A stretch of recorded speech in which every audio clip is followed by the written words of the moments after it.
Let's get going.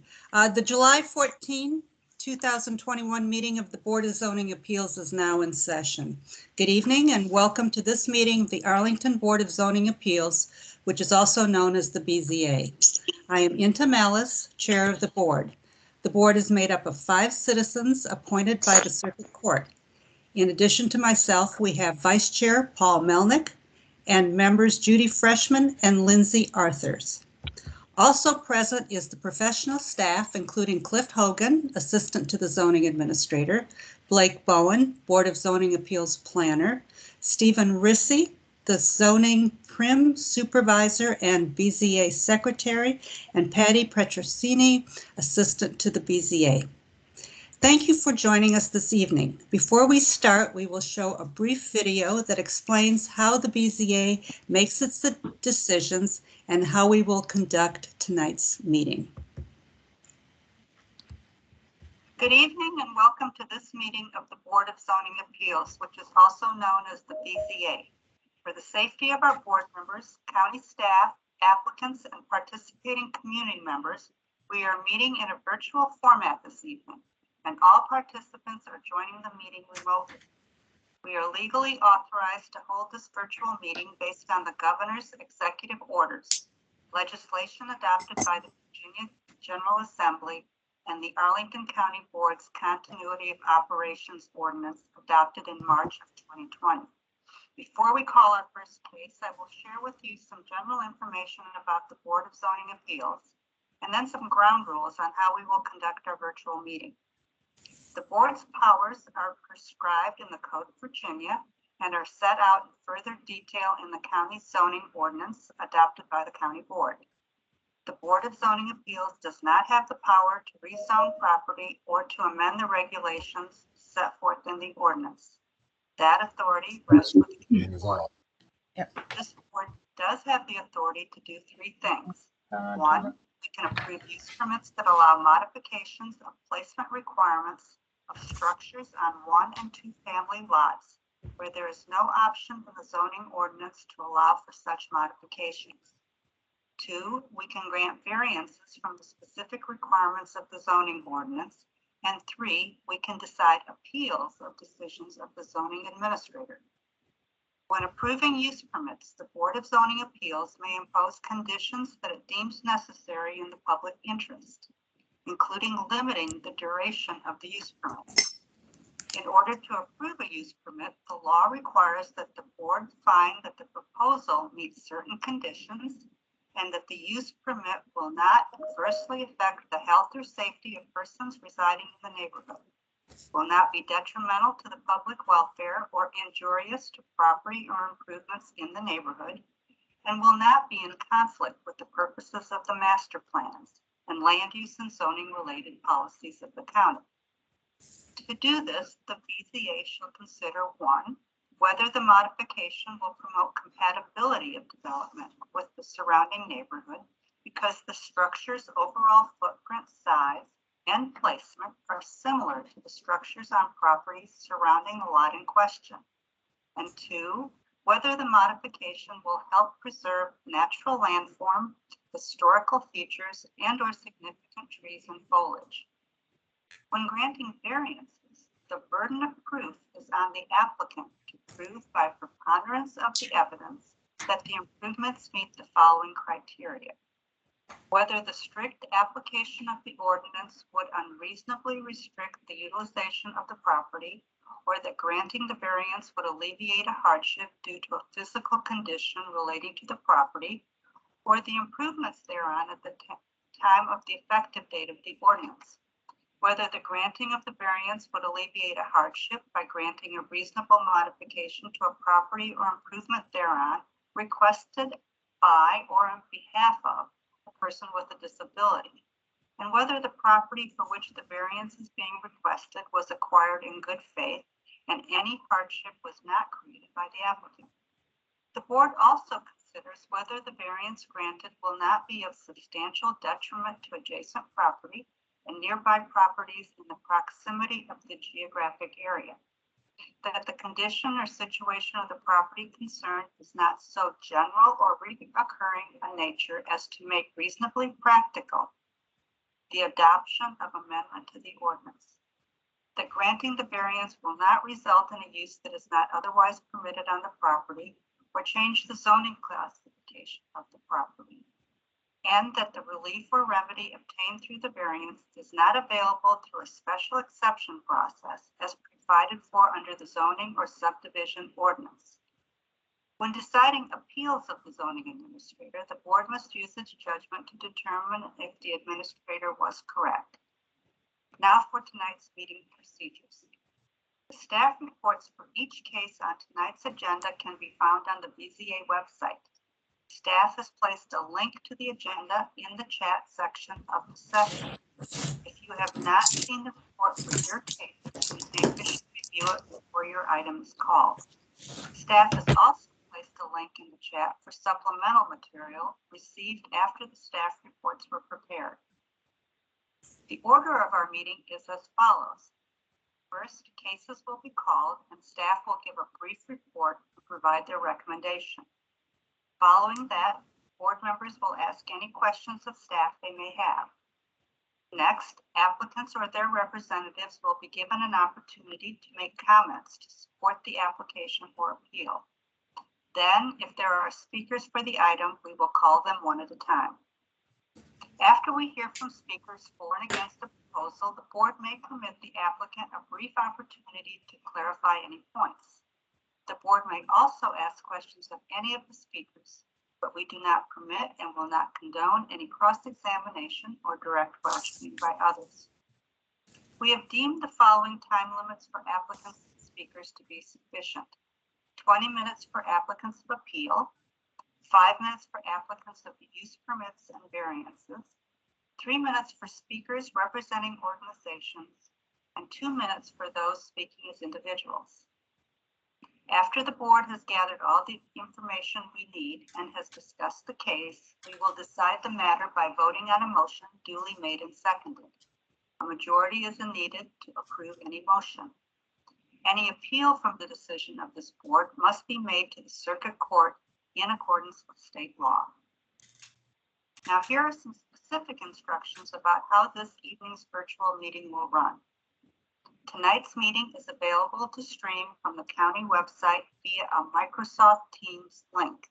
There's also a dial-in phone option for those who wish to use it. If board members, presenters, or speakers lose internet connectivity during today's meeting, please reconnect with us by phone. Please keep your phones and devices muted until you are called upon. Turn off any sound to any other devices around you to minimize interference. For those joining via Teams, please turn off your video feed. Only board members will leave their cameras on. When called upon to speak, please turn your camera on and unmute yourself by clicking the microphone icon that is located on the meeting command bar. The moderator does not have the ability to unmute you. If you are dialing in by phone, press *6 to unmute. The meeting chat is active for presenters or board members who need technical assistance only. The meeting chat should not be used for discussion, public comment, questions about agenda items, or requests for more information. All public comments must be shared verbally for the record during the assigned public testimony period. For board members, if you wish to be recognized to speak on an item, please seek recognition verbally as usual. You also have the option to use the raised hand function. In either case, once you have been recognized, you may unmute yourself. All voting tonight will take place via roll call. Applicants and public speakers, you will be called upon by county staff at an assigned time. Pre-registration to speak at today's hearing was requested. We will accommodate any additional speakers only if time permits. Public comment will take place within the time frame stated earlier, the same as we would provide at an in-person meeting. During public comment, a speaking timer will be displayed on the screen by staff. If you are dialing in and by phone and unable to see the screen, we will provide an audible warning when 30 seconds are remaining. You will be muted when your time has concluded. Lastly, this is a public forum. today's meeting will be recorded and posted to the county website.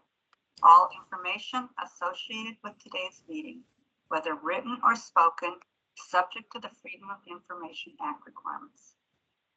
After your case of interest is heard, you are welcome to stay for the balance of the session or leave at your convenience. This concludes the introductory remarks. Good evening. Thank you, Mr. Rissy. I have one housekeeping item that I'd like to take care of before we start, and that is to amend our calendar to allow for a meeting in August. So I will make a motion to, I will move to amend the 2021 BZA calendar to add a hearing on August 18, 2021. Second. I'll take a roll call vote. Mr. Melnick, Aye. Ms. Freshman, Aye. Ms. Arthurs, Aye. chair votes aye. Motion to amend the calendar passes 4-0. Next item is we have 5 items that we have that have complete applications and that we have reviewed, and there are no outstanding questions. And I'd like to move these 5 items as a group. Would you like me to read the item numbers, Mr. Rissy?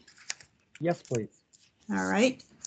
It's V-11673-21-UP-1, V-11674-21-UP-1, V-11676-21-UP-1, V-11677-21-UP1, and V-11679-21-UP-4.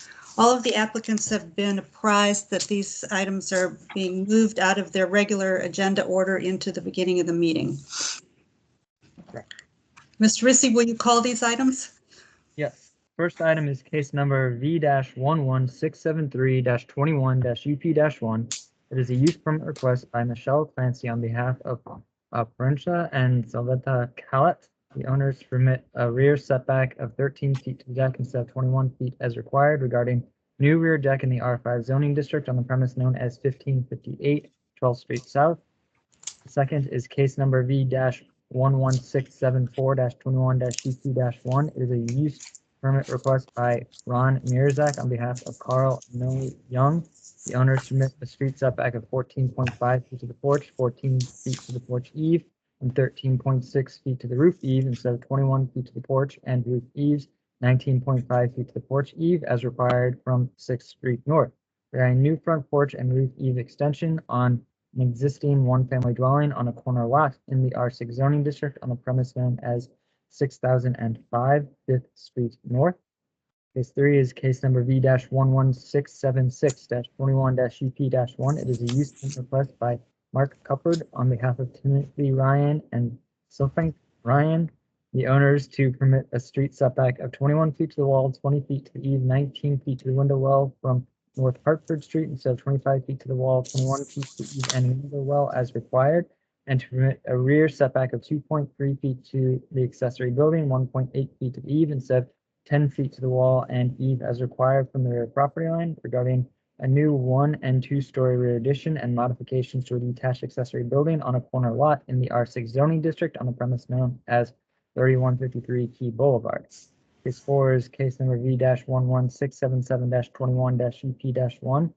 It is a use permit request by Cheryl Whitehead, the owner, to permit a right side setback of 8 feet to the wall of the sunroom addition, 7.7 feet to the eave instead of 11.8 feet to the wall, 7.8 feet to the eave as required, and to permit an aggregate side setback of 14.2 feet instead of 18 feet as required regarding a removal, replacement, and expansion of a side sunroom on an existing one-family dwelling in the R6 zoning district on the premise known as 5813 3rd Street South. Fifth and last is case number 11679-21-UP-4, which is a use permit request by Bridget Obakoya and Dorinda Phillips, the owners, to permit side setbacks of 5 feet to the walls and porches from the left and right side property lines, 1.3 foot to the window wells from the left side property line instead of 10 feet to the walls, and porches 6 feet to the window wells as required, to permit a street setback of 10 feet to the areaway instead of 21 feet as required from the easement for street purposes that is a part of South Oxford Street, to permit a rear setback of 21 feet to the basement wall, 16.4 feet to the rear window well, instead of 25 feet to the wall, 21 feet to the window well as required from the rear property line, and to permit an aggregate side setback of 10 feet instead of 18 feet as required regarding modifications, additional height to single-family dwelling under construction that was previously approved by the BZA in the R27 zoning district on the premise known as 2135 South Oxford Street.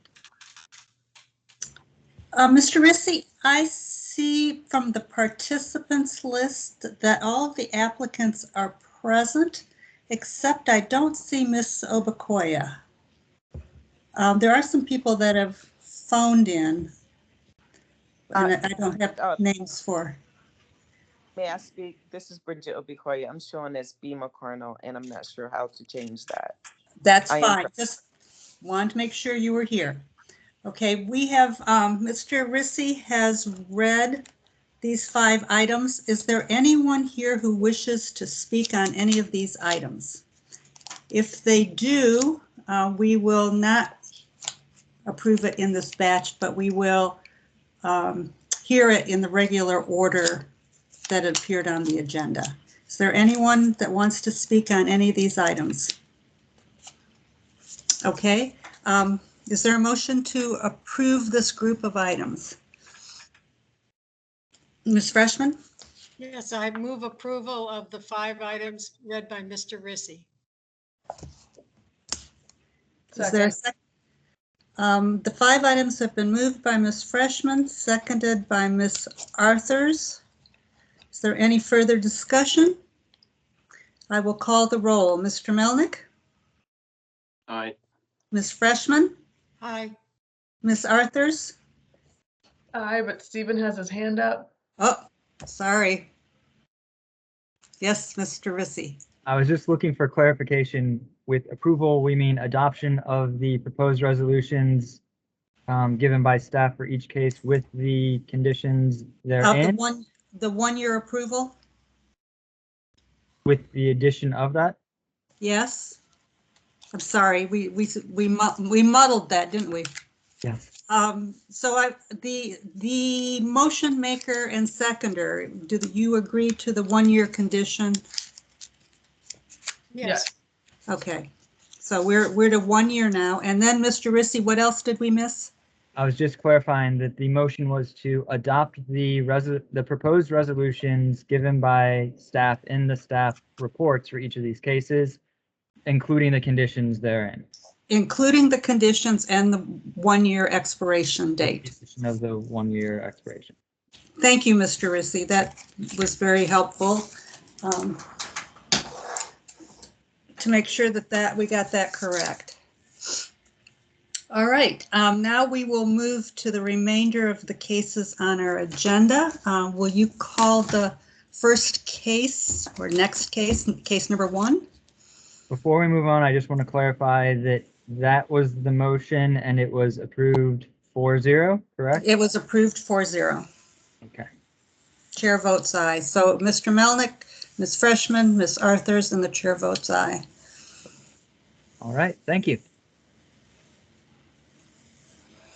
The next case on the agenda is case number V-11649-21-VA-1. It is a variance request by Joel T. Agnew and Chen Yin Lin, the owners, to permit a new addition that exceeds 50% of the aggregate floor area of the existing building on a lot that does not meet the area and lot width requirements of semi-detached dwelling in the R27 zoning district, regarding a new 2-story rear addition over basement and front porch on a semi-detached dwelling in the R27 zoning district on the premise known as 832 South Ivy Street.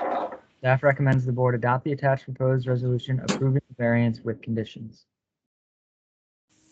Mr. Rissy, this is a case that we heard 2 months ago, Correct. and we were unable to make a motion or to approve a motion Technically, other than to defer. yes, correct. Other than to defer. Is should we be asking you or the applicant what's changed in the application since then? I could give an overview, but I think it would probably be better for the applicant to address that. All right, thank you. Any other questions for staff? All right. Good evening, Mr. Ayu and Ms. Lynn. Ms. Chang. Good evening. Would you like to tell us about your application since we last saw you? We would love to. I wish I had the exact numbers now that I'm on the spot. I was hoping just to make a perfunctory greeting, but it's our pleasure to be back here. Thank you for all your time, etc.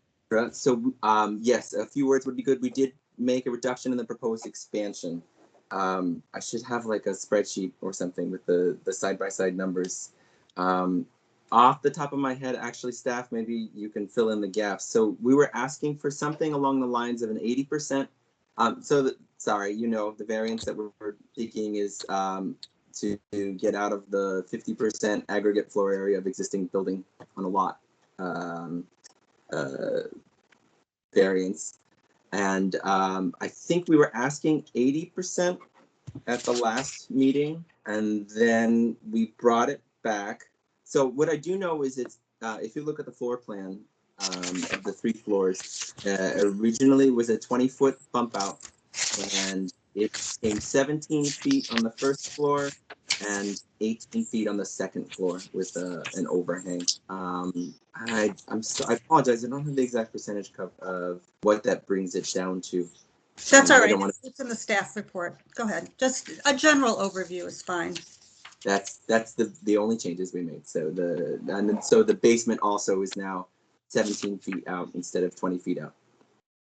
And in addition, in our application, we did attach a addendum, a response from some of the points or the issues that were raised during the first hearing. We're not experts in board zoning law, but just thought we would add our opinion in from some of the ideas that were shared at the first hearing. And that's it. All right, thank you.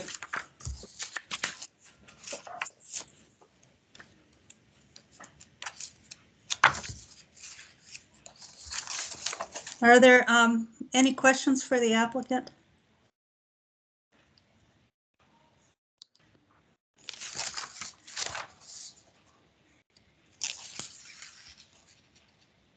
Yes. Ms. Arthurs. Generally, you guys just reduce the floor plan to make it not as large, correct? Correct. We basically worked with our designer to find the smallest house that would fit for my wife and I, our 4-year-old son, maybe another son, and my father lives with us as well. Okay.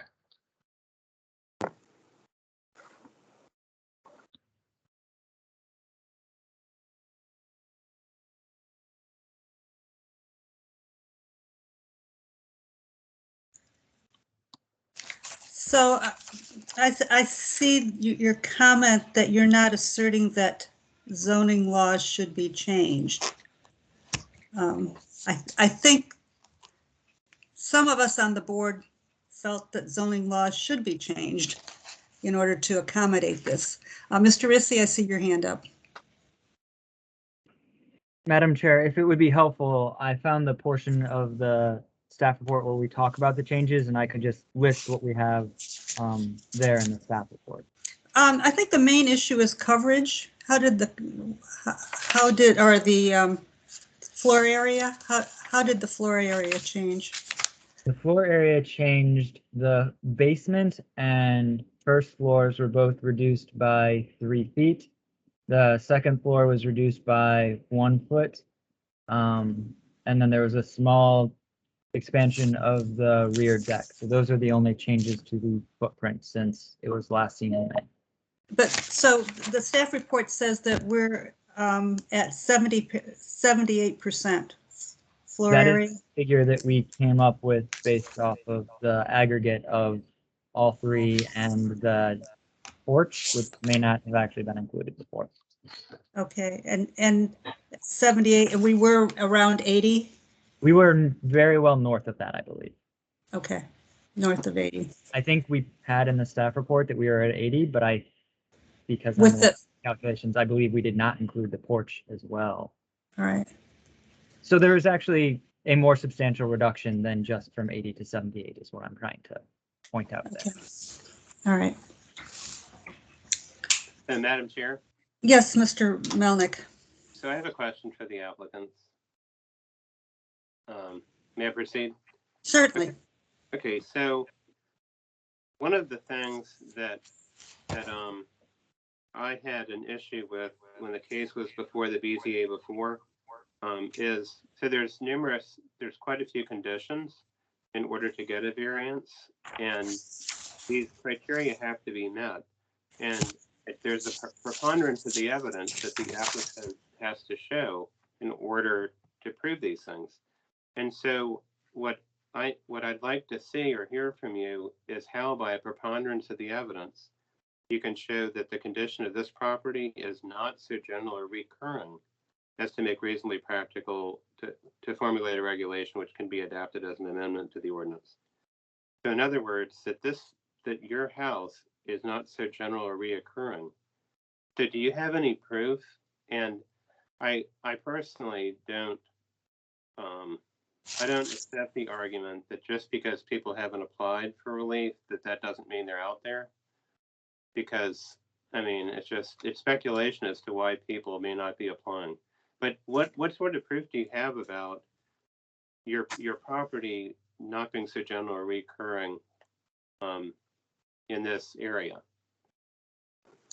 So first, in response to the latter part of your statement where you said, it's not just speculative, maybe there are people waiting for this ruling to serve as precedence. I would respond what I wrote in my letter, which is that that's a hypothetical scenario. That doesn't have any bearing on the current case at hand. If tomorrow we receive 10 of these applications.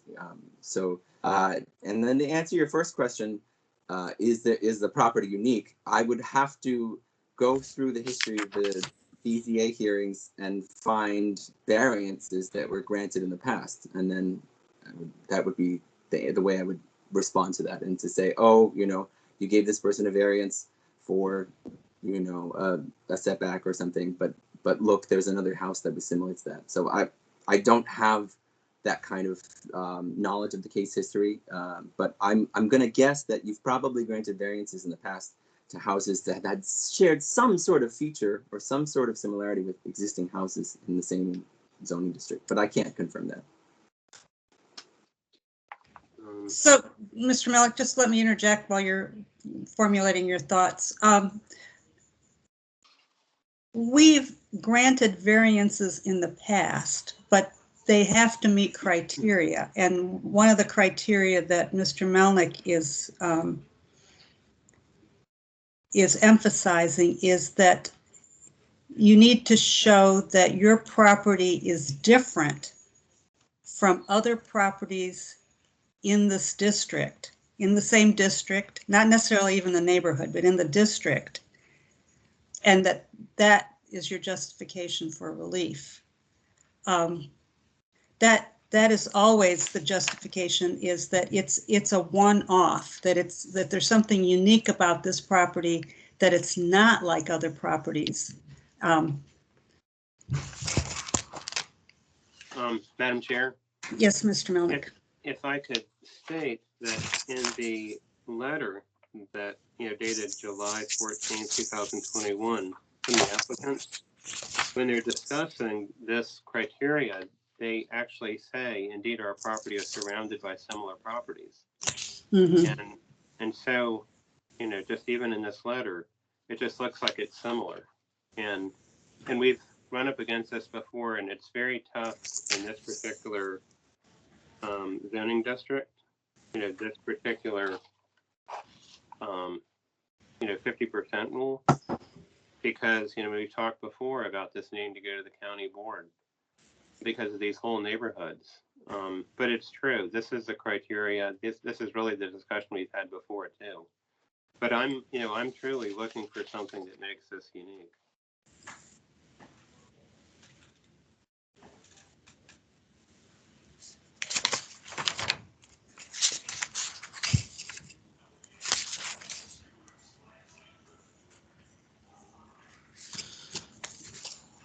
Ms. Freshman. Given that the staff has recommended approval, could staff speak to the Mr. Melnick's points? Sure. I would say that I think the criteria is a little bit different than you have presented it. I would say that the criteria is not that the property be solely unique to the county.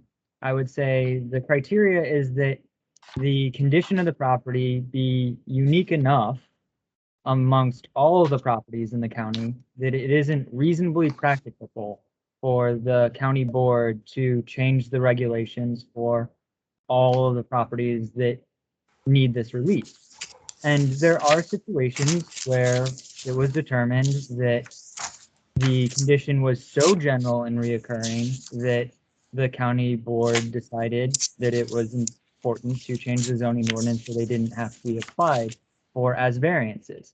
In this case, it is, I think it's hard for us to say that the county board has to change this. Because we think that it's so reoccurring. I think the only thing we have to stand on is the past cases. If this is something that was coming up often, I would agree with you. But we don't have a lot of the cases that are asking for this. So I would say if it is something you guys are interested in the county board looking into, I think that there is a different approach. We have the ability, or you have the ability, anyone really has the ability to, address the county board, write them a letter, telling them your concerns, asking them to have planning study this to figure out whether it really is so general or reoccurring that the county board should modify the zoning ordinance so that the changes do not need to come as variances. At this point, I don't know that I could say that myself. All I really have here is the, what we put in the staff report is that we don't believe it's so general or recurring that it would be practicable for them, or it has not yet been practicable for them to make that change to the zoning ordinance. Thank you. That's helpful. Madam Chair. Mr. Melnick. So it is very tough. So it's and we have to deal with the language of the criteria itself because it's a part of the zoning ordinance. But it does say the condition or situation of property is not so generally reoccurring. It doesn't say, like Mr. Rizzi said, it doesn't say that we believe it's not so generally reoccurring, or it, and it's true that a negative has to be proved by a preponderance of the evidence that it's not so generally reoccurring. And we've seen this case, like the one case where there wasn't a basement. So the thought was that was unique. That made it all the smaller. But, I just haven't heard anything about uniqueness here. And that's what we look for in these cases. So that's my thought. So, at the very least, I'm thinking that so far that criteria hasn't been proven by a preponderance of the evidence. Yeah, just to follow up on Mr. Rissi's comments, there are hundreds of R27 properties in Arlington that could have these conditions. It is possible. Is Right. The best answer I could give. Right. I mean, it's just R27 is a very common zoning district, and so the proper course of action is if the county, as a matter of policy, wishes to change this, that it happen through an action of the county board. But it's not just properties that are in R27 here. It's not all of them. It's a select subsection of those, of which that's one of the criteria. Right. But again, there is a legislative fix that is available. There may be. It's possible that the applicants could petition the county board and they could decline. Well, then it would be a matter of policy. Then the board would be reinforcing the fact that they do not wish to have the floor area increased in this district beyond the 50%.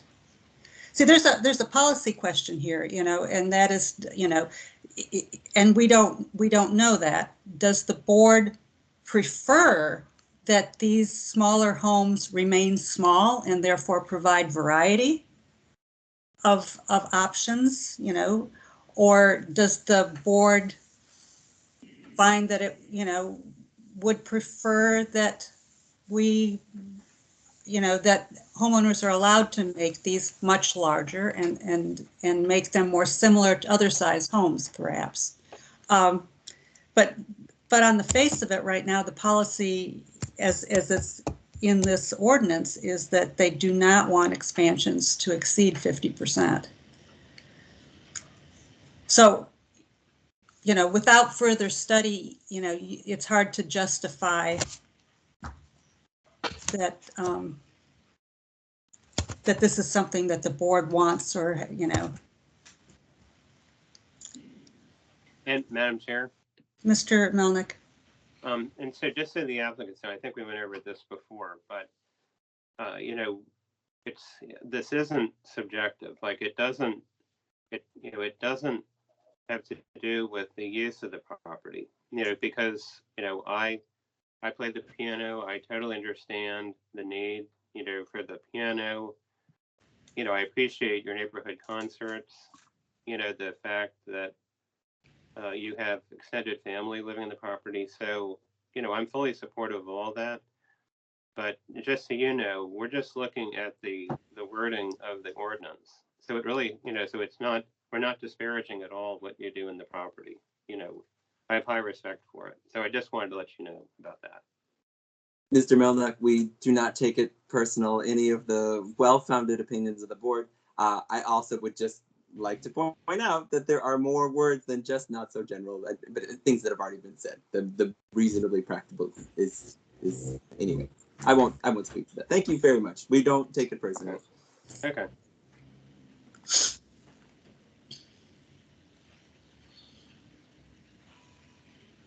But we have invested a lot in the application, and so we're, here again. I mean, it would be wonderful if someone was willing to take this matter to the county board and to see if they would be able to provide relief. And that has been successful in the past. We have had zoning changes based on applicants, taking that next step. Ms. Arthurs? I understand the need and the want to go to the board to change this, but these guys are before us now for the second time. And I think it's important for us to give them a valid consideration for this, which I know that we're doing, but they've invested a ton already. They've come to us twice. They've modified their plans and reduced them, which we asked them to do. At this point, having gone through this in October and dropped a very large sum of money, I can't imagine how much they've invested. And I think that does factor into this decision as well. We can go to the board, or we can have somebody go to the board later. But if we deny this now, we've already had them wait another 2 months for us to make this decision and them to revise this. That's probably going to take a year, especially when the board's dealing with all things COVID and trying to get kids back to school. They're not going to pay attention to this right now. So we're asking them to delay their project at least another year. Well, sometimes yes, that's when it needs to be factored into our decisions. Yes, I think that the primary reason that we deferred was that we could not come up with a motion that we could agree on, and we were hoping that we would have a full board that could break the tie. So that hasn't happened, and I don't expect that is going to happen anytime soon. So we are where we are. Ms. Freshman? Ready for a motion? Go ahead. I move the Board of Zoning Appeals adopt the attached proposed resolution approving the variance V-11649-21-VA1, subject to the conditions listed. I second. Motion to approve the application made by Ms. Freshman, seconded by Ms. Arthurs. I will call the roll. Mr. Melnick? No. Ms. Freshman? Aye. Ms. Arthurs? Aye. That's it. Chair votes no. So we once again are where we were 2 months ago, not able to come up with a decision one way or the other. So I will say the motion to adopt fails.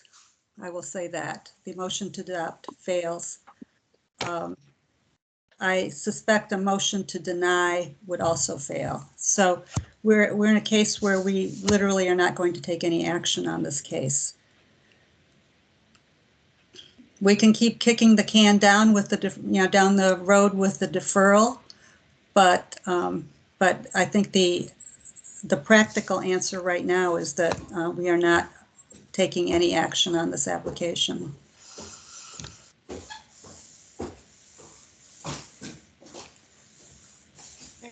Next case. I think that's where we are.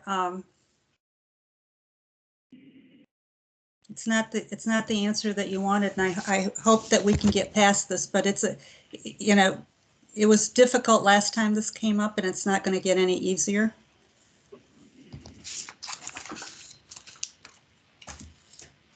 So I think we have to move on to the associated use permit, or do we, Mr. Rissy, do we act on the associated use permit? We haven't. I mean, we need to. Yes. Okay. One of our agenda items. I'll call the case. Case number is V-11649-21-UP-1. There's a use permit request by Joel T. Au and Chang Yen Lin. The owners permit a left side setback of 8 feet to the wall of an addition and 4.5 feet to the window well and areaway from the property line instead of 10 feet to the wall and 6 feet to the window well and areaway as required regarding a new 2-story rear addition and front porch on a semi-detached dwelling in the R27 zoning district, premise known as 832 South Ivy Street. Staff recommends the board adopt the attached proposed resolution granting the use permit request with conditions. Any questions for staff or the applicant?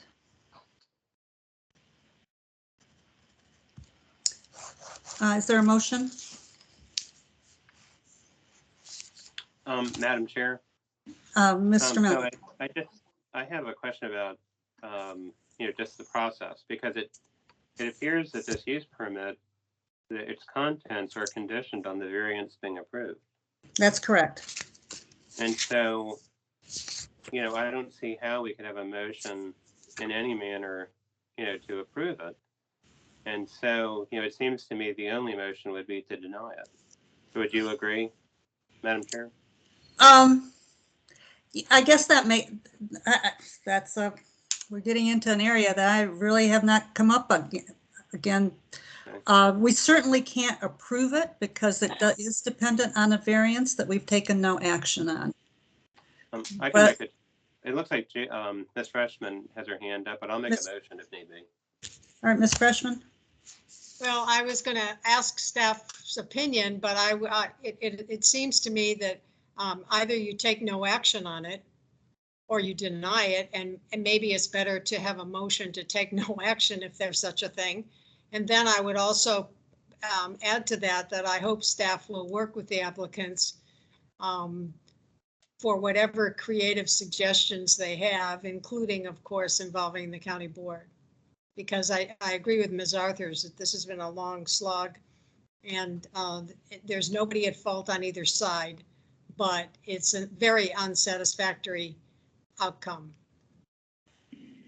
Madam Chair, Mr. Melnick? how, what about giving the applicants the opportunity to withdraw this?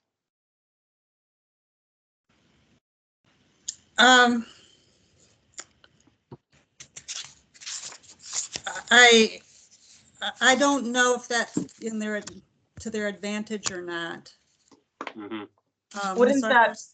If they withdrew it, then, and we didn't take action on the other one, I feel like they need to stay together and not be separated. So if they withdrew it, then they would need to withdraw both of them. And then what does that have to do with if they did come back to us later with another similar? So, I don't know how Mr. that Rizzi, works. Yeah, you're going to have to check. No, I don't know. I'm not sure from staff's point of view what no action does to their application, whether that application stays live. I assume that it stays live because we have not denied it or we have not approved it, so that, it stays an open application. Mr. Rissy? My assumption was that no action in this case would be paramount to a denial because you're not asking to hear it again. You've actually said you don't have intention to hear it again. So I don't know what that is other than a denial in everything but name. Well, you might check that to see if there's a legal difference. It just seems like if we take no action on the variance, we take no action on the use permit, at least it's parallel. Well, we took an action on the variance. It failed because it was a tie vote, but we took an action. Now you can do Yeah. the same thing again, I guess, and then you Okay. have matching We could decisions. do the same thing. Okay, let's do that. Madam Chair, Mr. Mel. I'm wondering if we could combine, just with a parliamentary procedure, combine the two, and then take another vote, and then they'll be parallel. Because we can't exactly say we're taking no action, because that's not really what we did. It failed for lack of enough positive votes, the variance. But if we combined them, then they both, have the same thing. We wouldn't be per se voting to take no action. You see, it would just be, we'd be voting, and then they would both have the same result, which is not passing due to not enough positive votes. I don't know about putting them back to, since we've already acted on one of these. Yeah. Yeah, I favor a regular motion that is going to have the same result, but at least they match. Ms. Freshman, go ahead and make the motion. Okay. In the case V-11649-21-UP1, I move approval of the use permit with conditions. Second. Okay, motion made by Ms. Arthurs, Ms. Freshman, seconded by Ms. Arthurs. I'll call the roll. Mr. Melnick? No. Ms. Freshman? Aye. Ms. Arthurs? Aye. Chair votes no. So the motion to approve the use permit fails.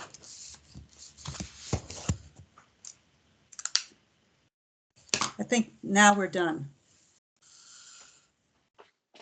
And I reiterate my request that staff provide some counsel to the applicants. I agree. It's something that the county needs to take ownership of. If this is the direction that we're going in, they need to be proactive and put it out there so that everybody knows what the rules are.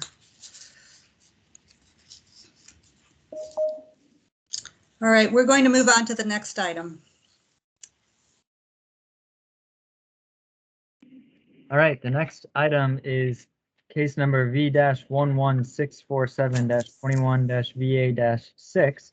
It is a variance request by Muhammad Sohail Arzu, the owner, to permit a main building footprint of 2,600 square feet instead of 2,520 square feet as permitted for one family dwelling in the R6 zoning district without a qualifying front porch regarding new front two-story addition in the R6 zoning district on the premise known as 1809 South Monroe Street. Staff recommends the board defer the application to the August 2021 BZA hearing per the request of the applicant.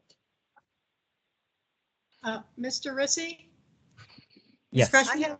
I have two items, but they both say use permit, but I think judging by the citation, one is really a variance. Correct. We have two cases on this. One should be a variance, one should be a use permit. Okay, it's just under the subject line, it says use permit in both cases. Okay. Thank you. So V-11647-21-VA is a variance. Correct. All right. Good catch, Yep. Miss Freshman. It's all right. Is there a motion? Okay. I'll move deferral of the application to the August 2021 BZA hearing per the request of the applicant in the case V-11647-21-VA-6. Second. A motion to defer to the August hearing made by Ms. Freshman, seconded by Ms. Arthurs. I'll call the roll. Mr. Melnick? Aye. Ms. Freshman? Aye. Ms. Arthurs? Aye. Chair votes aye. Motion to defer passes 4-0. Repeat performance. I move deferral of the application to the August 2021 BZA hearing per the request of the applicant in the case V-11647-21-UP-1. Second. All right, motion to defer to the August hearing made by Ms. Freshman, seconded by Ms. Arthurs. I will call the roll. Mr. Melnick? Aye. Ms. Freshman? Aye. Ms. Arthurs? Aye. Chair votes aye. Motion to defer carries 4-0. Next item, Mr. Rissy. Madam Chair, the next item is actually going to be called by Blake Bowen. Mr. Bowen, welcome.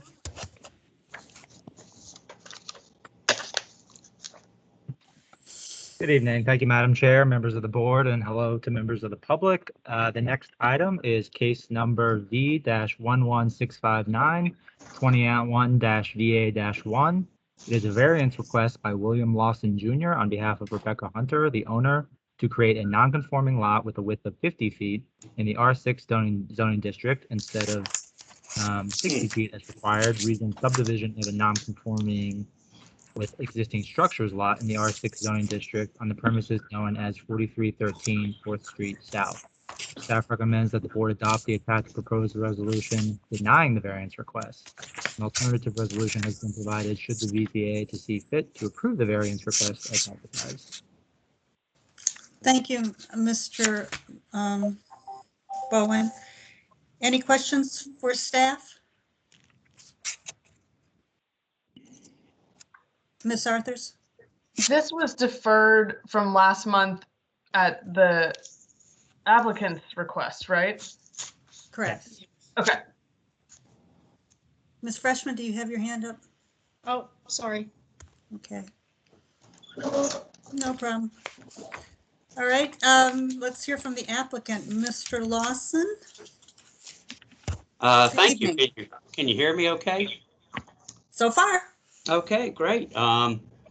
Yes, we deferred this last month, and I want to thank you for that deferral because it gave me an opportunity to do a lot of research. And in recognition of your time, the last meeting, you guys got overwhelmed with last minute information. So I did 2 memos and distributed them last week in respect of your time so that you'd have an opportunity to look at it at your leisure.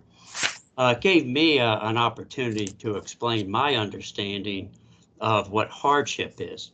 And as much as I respect Mr. Rissy, I would respectfully submit that he's wrong on his recommendation that the variance be denied. What he's saying in the staff report is that if you deny the variance, well, you still have the single family house. And, you know, rarely does one in Virginia actually find a court case that's on point, but I found one, and it actually comes out of Arlington. It involved the Falls Church BZA, and they said that the requested variances would not deprive the owner of the reasonable and continued use of the property as a residence.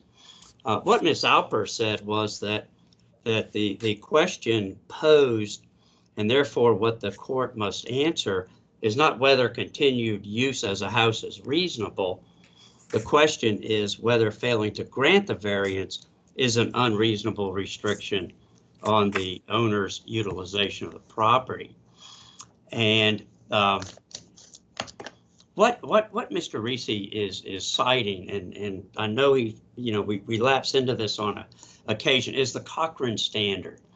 And that was a case that kind of came out of left field, and it said if you have any use whatsoever, there's not a hardship. The General Assembly has twice reversed that legislatively. And so the standard now is what Ms. Alper said, in her opinion, is a reasonable use being precluded. Now, there are a number of reasons other than meeting the test of hardship in the state code why this should be granted. This was a block of a subdivision. All lots were 100 feet wide.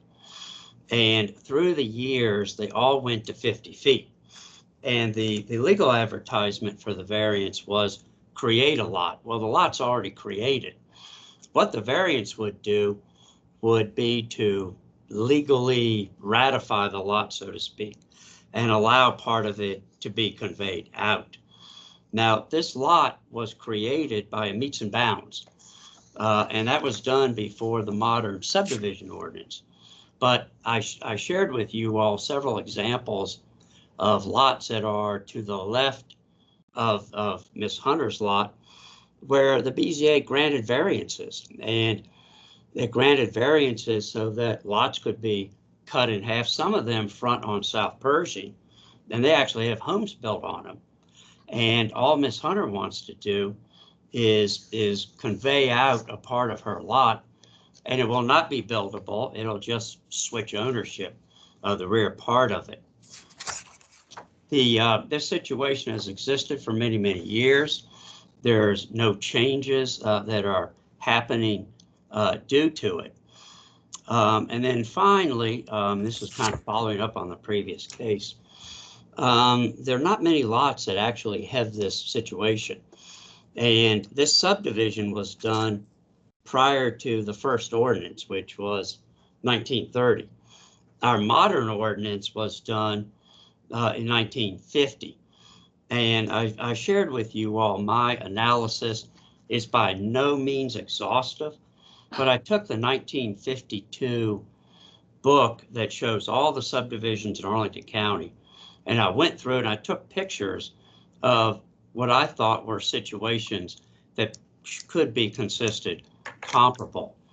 And, you know, the bottom line is there just are not very many instances of lots that would be in here with something similar.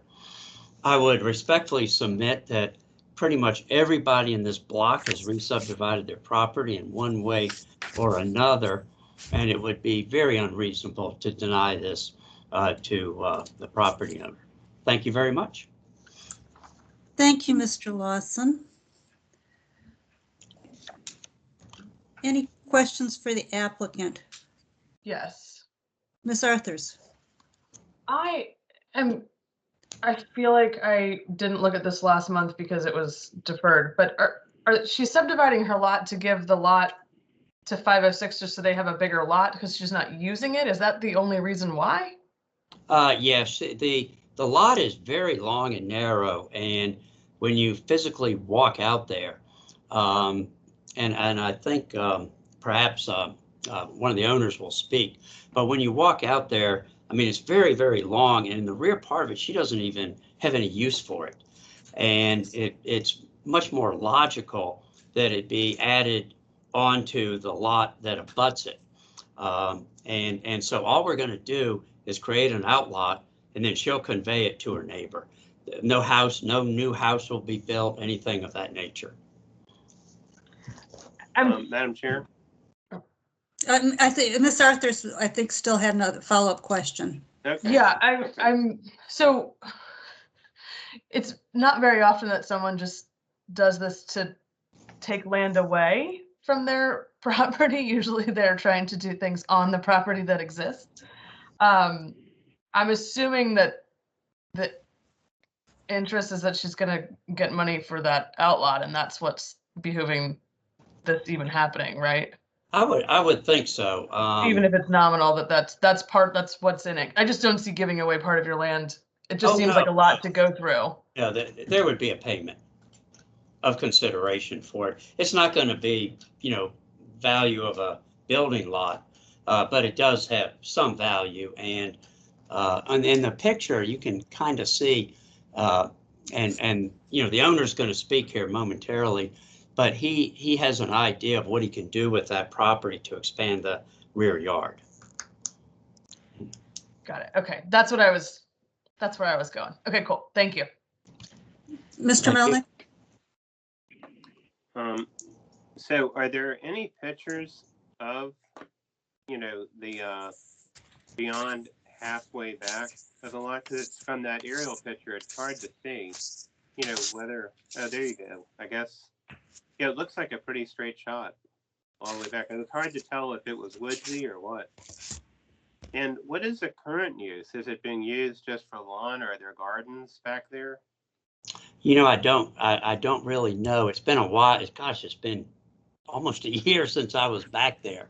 I think the owner could probably speak to that. Okay. All right, so we do have some speakers.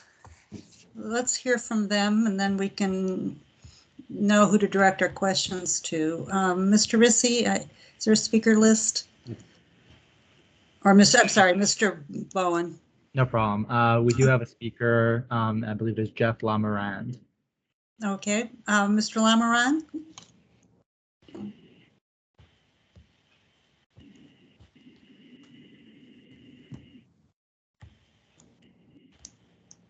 Do you have a microphone on?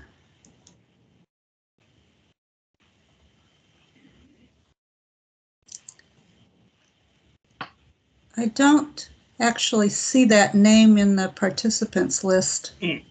I see him waiting in the lobby, so I will go ahead and admit him. All right, there you go.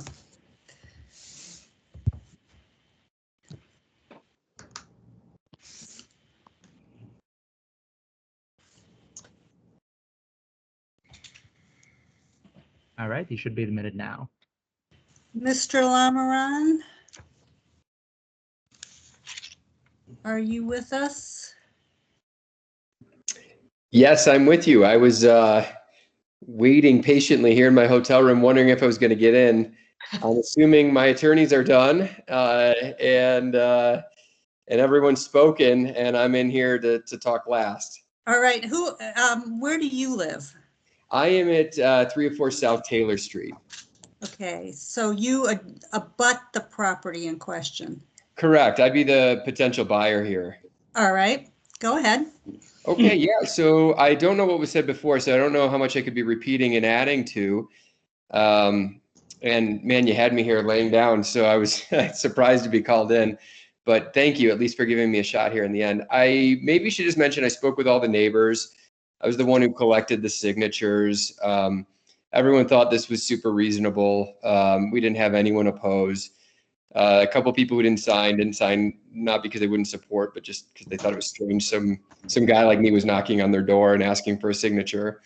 So I guess the only other thing in a minute that I could stress is that, from a practical standpoint, I understand these are legal arguments being made, but from a practical standpoint, it just seems like a very reasonable thing we're trying to do and a win-win for everybody.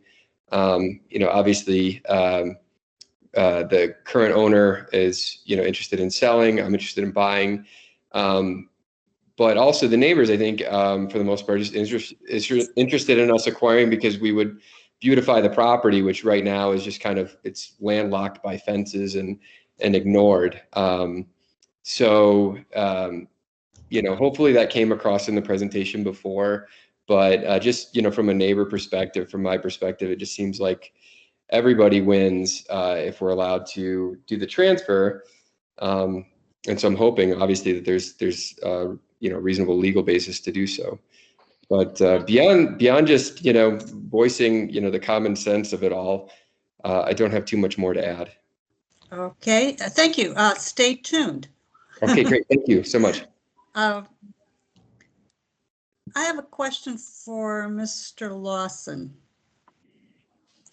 If this property were not below the minimum lot width, would there be an issue with this proposal? No, ma'am, you could create the outlot by right. So Subject to the use permit. You would probably have to get the use permit approved as well, but you would not need a variance. okay, so could you argue that the fact that this property is below the minimum lot width is a justification? Yeah, I think that under the state code, it talks about,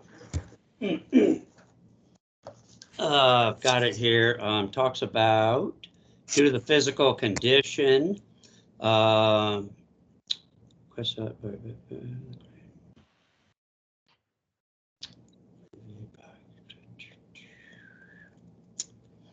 yeah, I think it's exceptionally narrow, exceptionally long.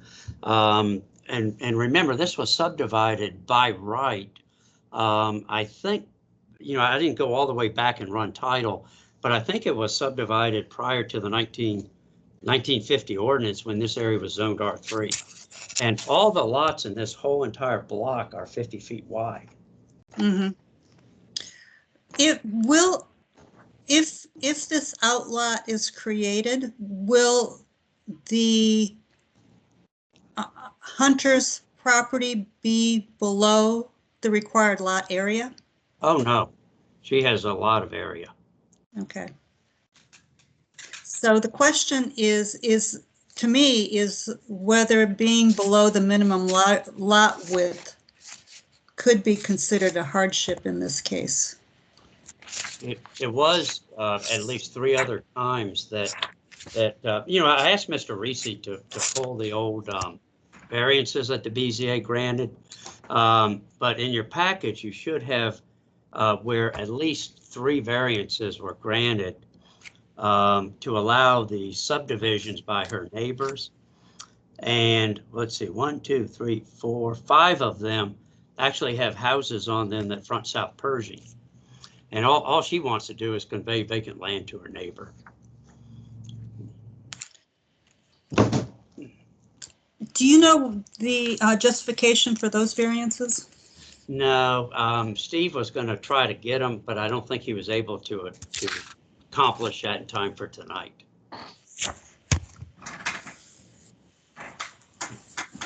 Okay. I guess I'll ask Mr. Bowen. How do you react to the argument that the hardship is the fact that this is a narrow lot below the minimum lot width?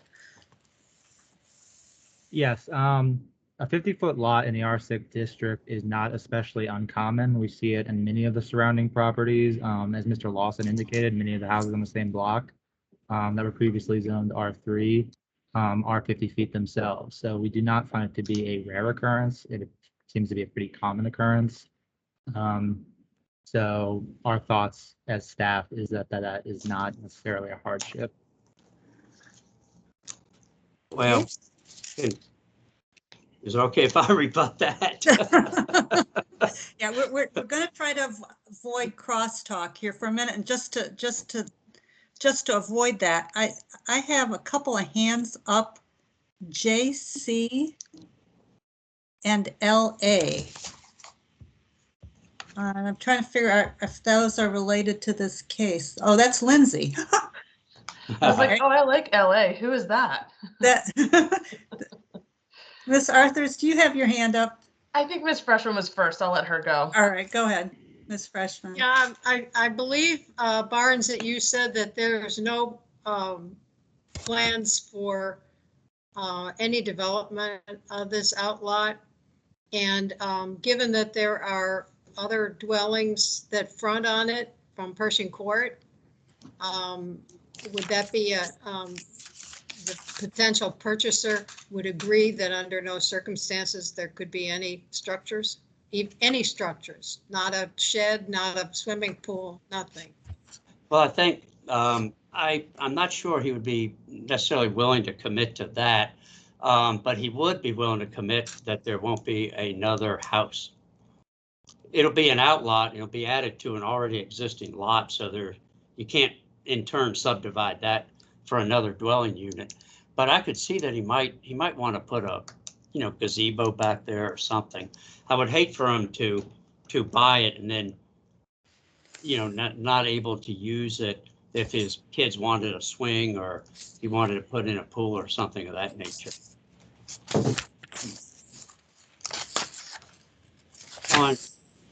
The question was asked about the variances, and what the note says on all the plats is variance granted November 29, 1956, allowing 50-foot lot width. It says allowing lot 47A to be 50 feet wide. So they were all done and they were needed in order to create the subdivision. Here, we're already subdivided. We just want to ratify it. Okay, Miss Arthurs? I think that if they were to agree to something in the deed or in the conveyance about not building, I don't think we could. Is that, Ms. Freshman, was that just for our own well-being? Because I think that would be a private restriction that they would probably put in the deed. And I don't know that we could ask them to do that. If Jeff's still on, he could answer that. Jeff, are you still on? Yes, I'm still here. I guess my reaction to that would be probably a negative one. I don't have any plans to do anything with it right now other than to just beautify it. So I don't know if it was mentioned before, but there's, construction materials, rotten trees. And part of the reason we want to acquire the property was just because we've got trees that we're not sure of the health. You can't even walk in there without getting poison ivy and whatnot and seeing if the tree might fall over on the house. And second story of my house that's just 15 feet, I'm sorry, from the lot line is where my children sleep. So there's just more of a safety concern right now of like, is it safe? Can we get a hold of it? Can we make sure that it, obviously clear out some of the undergrowth, make it look pretty? For the future, I would hate to, I guess the biggest reluctance I would have to put a restriction on the deed is have to explain it when I have to sell this property one day. Hey, there's certain things you can't do with your property that you wouldn't be able to do. But like I said, I currently don't have any plans to do anything other than just kind of make it pretty, make it safe, and landlock it, because right now it's just fenced in all around. And I don't know if blighted is the right word for vacant land, but it's pretty ignored.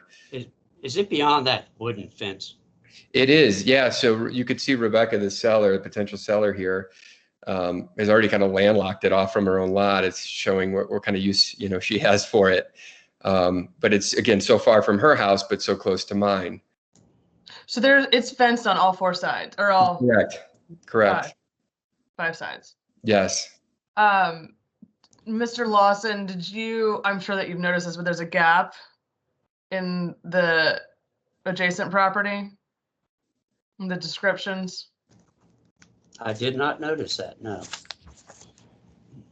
I read surveys for a living, so that's stuff I always pay attention to, but that's something that you might need to be aware of going down the road. Okay, thanks for pointing that out. I don't know that we've looked at a survey, have we, Jeff? No. It's part of the application. I'm not even sure I understand what a gap means. There's a survey in the application. Yeah. Oh, I'm sorry, I meant for the neighbor, to see if there's a gap. Oh, yeah.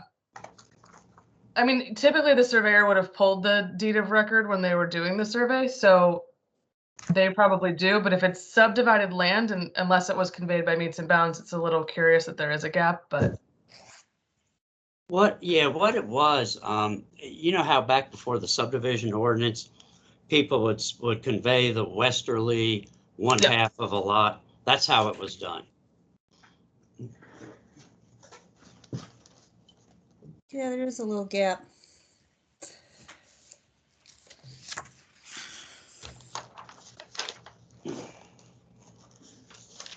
Madam Chair. Mr. Melnick? Yeah, so I'm having a hard time with the criteria of hardship or unreasonably restrict.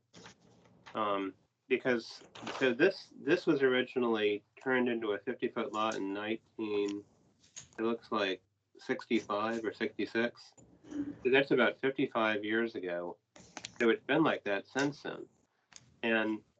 And so granted, it is a very long, narrow lot, but whether keeping somebody from conveying, from selling a part of their land because they don't want it, because they don't find it useful, I'm just, finding that,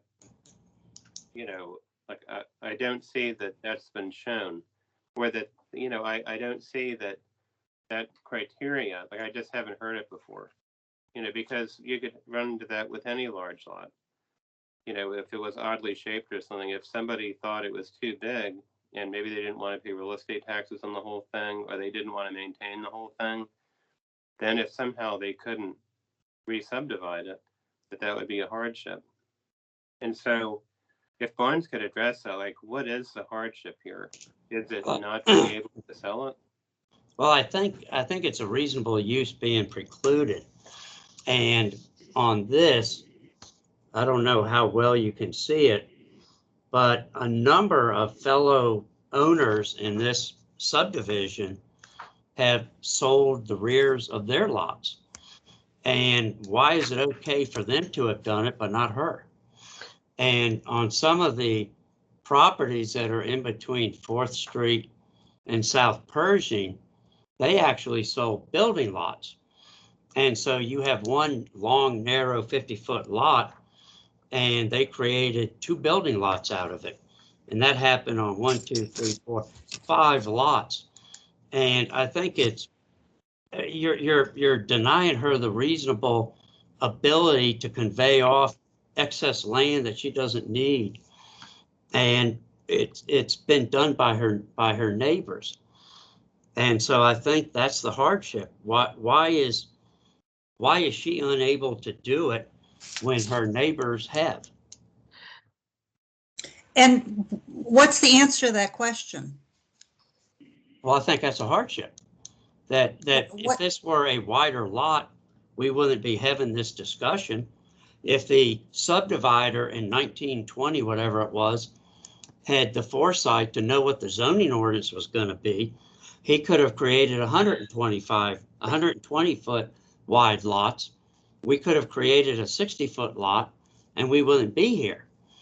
And so the reason she can't do what she wants to do is solely because it's not wide enough. Madam Chair? Yes, Mr. Melnick. So the other thing that I think for a thorough discussion and consideration of the issue is, what is the policy? Because it seems to me that if you've got already a substandard lot, that you shouldn't make it smaller. That the policy is to keep things that are already under the area from getting even smaller. So I don't know if the staff could address that, if there's any information about the policy behind this. It's over area and will be after the conveyance out, but I'll be quiet, let staff talk. Thank you. I mean width. So what I meant is width.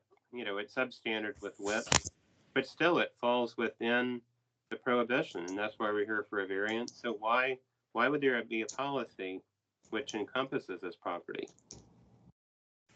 And So that's just it. If there's any policy that we need to think about in making this decision of the county. So in terms of conveying the land from 4313 4th Street South to the neighboring property, that would constitute a new de facto subdivision of the land. And as such, it would be subject to all the current requirements of the zoning ordinance, which requires a 60-foot wide lot, as well as current requirements of the subdivision ordinance. Because we do not see a hardship here, the BZA application is required in the first place, and we have to find the hardship. Staff did not find a hardship. So our thought on that front is that by virtue of not meeting the current requirements of the zoning ordinance, our stance is that this variance should not be granted. Madam Chair, I have a follow-up. Go ahead, Mr. Melnick. Okay, so the rule that when you re-subdivide, you have to meet all the requirements of the zoning code. Could you give us in a nutshell what the policy of the county is for that? Like, why would they make that policy? Generally, all properties in Arlington County are subject to the ordinance, and any new property that you're trying to, convey or build on has to meet the minimum lot buildability requirements. We do not specifically address outlots on that. The idea is that we want to maintain non-conforming properties such as this with a non-conforming lot width. We do not want to increase the extent of the non-conformity. You're not. It's the same width. Okay, that's crosstalk. We're not. Whoa, Mr. well, let me ask that question when Mr. Melnick is done. Mr. Melnick. Ms. Arthurs? What is stopping, what's stopping you from just conveying with meets and bounds and doing it in land records and not even coming to us? The subdivision ordinance would require, I think it's anything under 5 acres has to go through subdivision. There's another way it could be done, and that is through a exclusive use easement. The reason why we're here tonight and I'm fighting so hard and I did so much research is we have started to find problems with those. And I've been doing this for almost 38 years. And some of the earlier exclusive use easements that we have done have come back and we found problems. And they're not properly insured, or they're not properly conveyed, and the two owners get into an argument. And so it's just so much cleaner to just convey it rather than do an exclusive use easement. I mean, you could actually take the meets and bounds and throw it in land records. You could, and the county could file a document rendering it void, which they did got audited, in sure. cases. Not that I'm not suggesting that anybody do something untoward here in any way, shape, or form, but. Mr. Melnick? Barnes. So yes, sir. I haven't dealt with the subject before involving a lease, but if they were to lease this area, what are the rules about that as far as subdivisions? It would be exempt. The following things are exempt from subdivision: a ground lease and an exclusive use easement. The problem is people have been coming back to us on exclusive use easements we've done in the past, and there's been disagreements between owners, because when you write these things, you can't think of every eventuality 30 years from now. What about the lease, though? That's a good question. You could lease it to them. Yeah, you could, but it would be the same situation. Who's insuring it? Who's paying the real estate taxes? What uses can be made? It's just so much cleaner to convey it when everyone else in this whole block has done the same thing, and they've gotten the same relief we're seeking. Is that the house that's to the left on the picture right now on the screen? They did the same thing? Yeah, they got a variance. They got the same exact variance we're seeking. So here's you know, I've been struggling with what the ordinance actually says and what the requirements are. Mhm. It says that no parcel shall be subdivided, re-subdivided, or reduced in any manner below the minimum lot width and lot area. So, Right, that's why we're here. so first of all, can I read this as below the minimum lot width and minimum lot area? Is there a minimum missing there? Well, if you all choose to grant the variance, then we aren't in violation because, and so we're not going beyond the minimum because we got the permission to do so.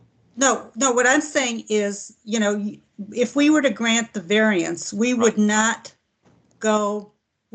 reduce this beyond the minimum lot area. Correct. And we would not reduce this beyond the minimum lot width. No, because the variance would make it okay, so you're not reducing it below the minimum lot width, because now we have permission to be a 50-foot wide lot. Okay, apart from that, we are in fact reducing, apart from that, this action, if we were to take this action, we would not be reducing it. We would not be reducing it in either case. Things would stay exactly as they are. Yes, ma'am.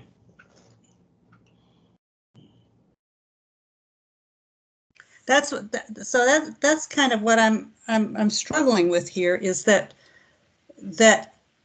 if we were taking an action that reduced the minimum lot width, or we were taking an action that reduced the minimum lot area, we would be in violation.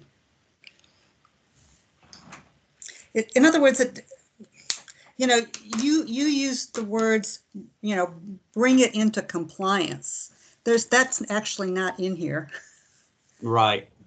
It was, see, in order to see it, when it got subdivided, when it originally subdivided, it was legal to do it that way. Now it's under the R6 rules. So therefore, to create the outlot, now we've got to meet today's rules. Yeah. Go ahead.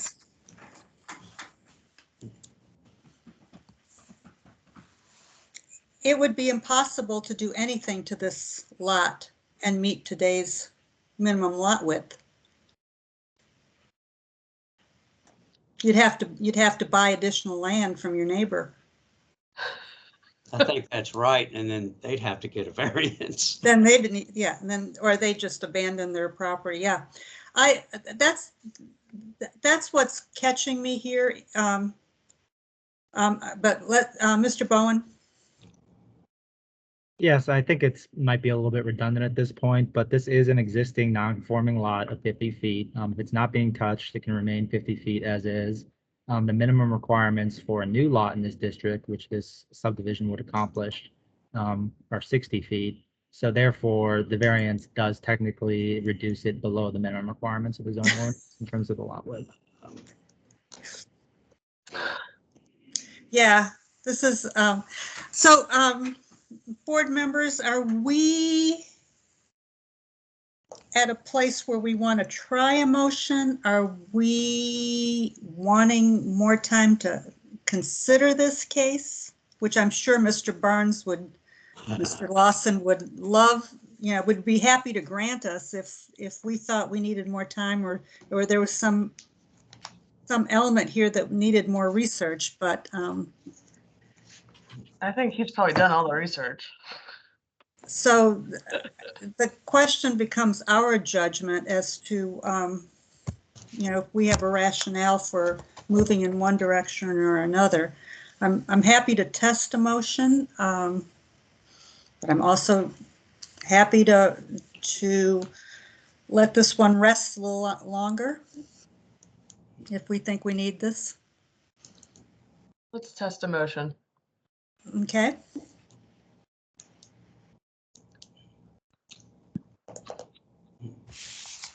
Mr. Ms. Freshman, are you still with us? Yes? Okay, I just don't see you anymore. Oh, But- I'm here. Good. Okay, just want to make sure. I see you. Good. I don't know why I don't see you. It's probably because this picture is up here. Does anybody want to try a motion? There, now I see you. I feel like I'm gonna mess it up like last time, so I'm reluctant. So in this package, we have two resolutions. One is the proposed resolution, and the other is the alternative resolution. The proposed resolution is a resolution of denial, and it's all been spelled out. But staff has also given us the alternative resolution for approval. So actually, you can't mess it up. You just I have to can't mess pick it up. one. You're right. All Yeah, right, pick one or the other. I'll make a motion.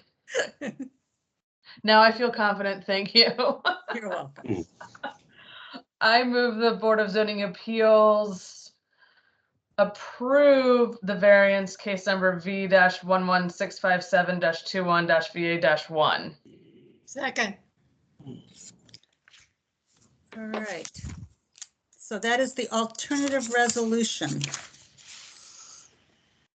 Motion by Ms. Arthurs. Seconded by Ms. Freshman to approve.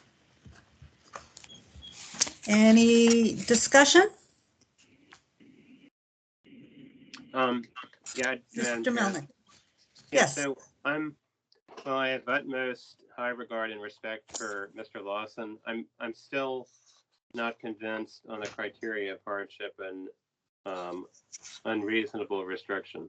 And I understand about the past variances, but you know, I don't have like the rationale in front of me, and so, you know, just based on that, my vote at this point is going to be no. Okay. Any other comment? So in the alternative resolution, the second finding is, or the first finding is that the BZA finds that the strict application of the terms of the ordinance would unreasonably restrict the utilization of the property. And the second is, whereas the BZA finds that granting of this variance would alleviate a hardship. So those are, and then the others are, I think, the same for the denial and the, okay, let's see where we are. Mr. Melnick? No. Ms. Freshman? Aye. Ms. Arthurs? Aye. Chair votes aye.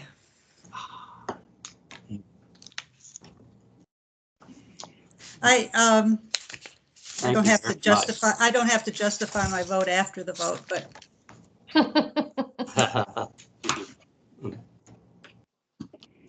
all right. So we have approved the variance. There is an associated use permit.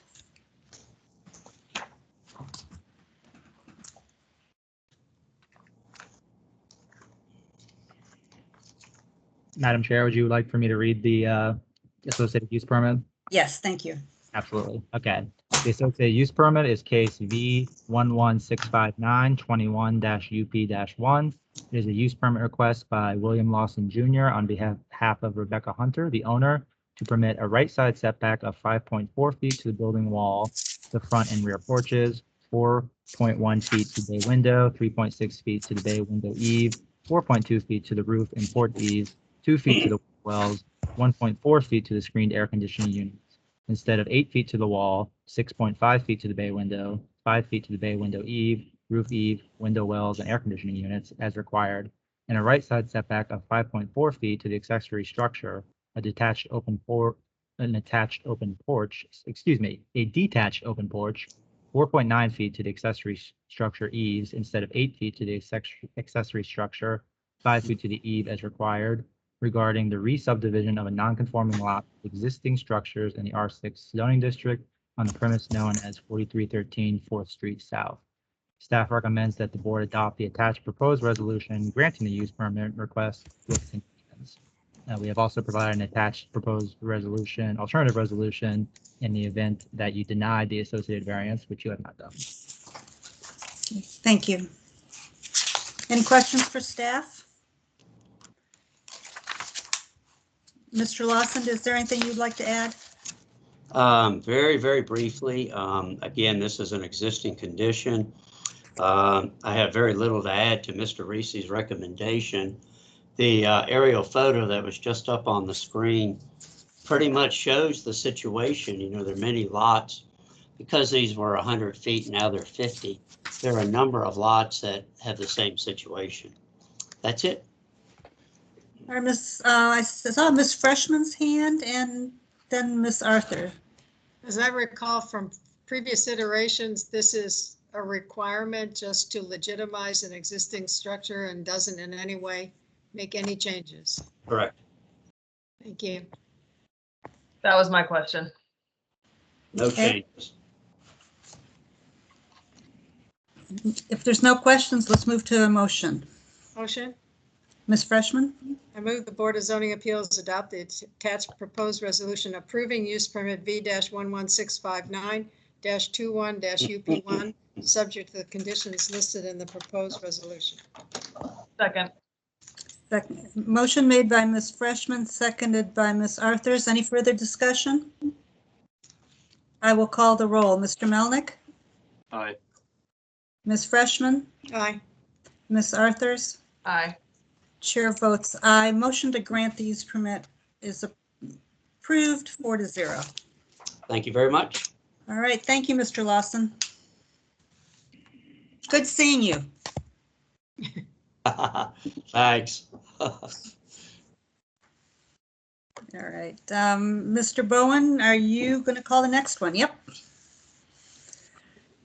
Yes, Madam Chair. The next case on our agenda is V-11671-21-UP-1, a use permit request by Brian Rosenheim on behalf of Ian and Lauren Forbes, the owners, to permit street setback of 19.9 feet to the porch, 19.3 feet to the porch eve instead of 21 feet to the porch, 19.5 feet to the porch eve as required from North Columbus Street regarding a front porch addition in the R6 zoning district on the premises known as 129 North Columbus Street. Staff recommends that the board adopt the attached proposed resolution granting the use permit request with conditions.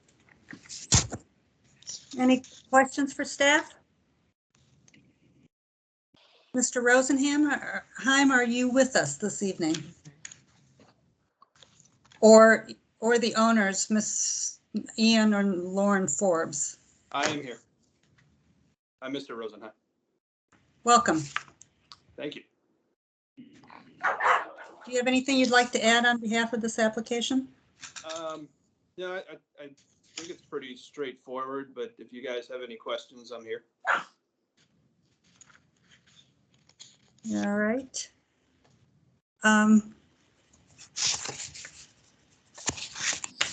Ms. Freshman. I'm prepared to make a motion. There are no questions. Let me ask you, there are no letters of support for this project in this package.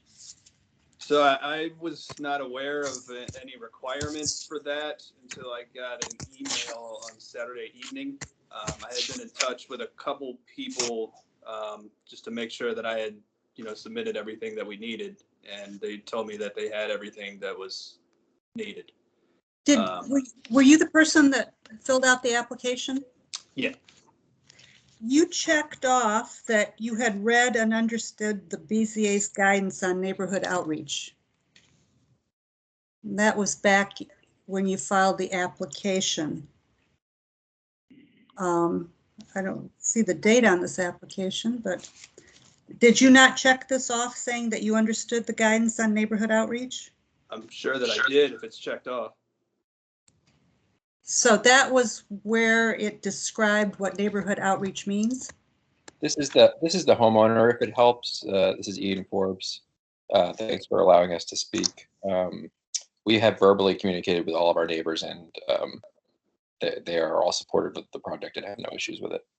And as you may have seen, and I don't know if any cases, typically people read the instructions and then actually get written feedback from all their neighbors.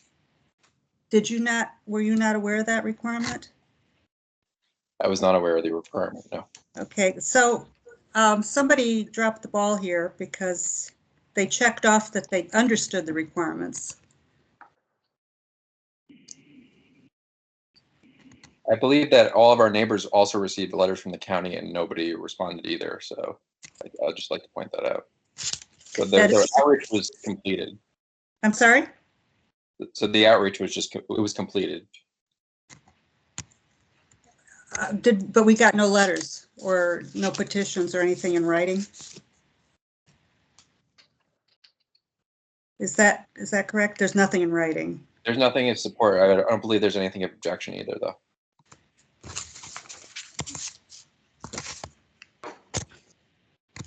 You know, if it was up to me, I would defer this case and have you go back and talk to your neighbors and get evidence. But I'm just one person on the board here. I'm another person. I'm sorry? I'm another person. I would move a deferral to August. You know, we try to be as clear as possible. Normally. Yes, go ahead. Okay. I move on the case V-11671-21-UP1 that the item be deferred to August 18, 2021 BZA for the purpose of completing in writing the neighborhood feedback. Could I just speak before that's I'm sorry. No, we're in the middle of a motion here. Is there a second? I will second.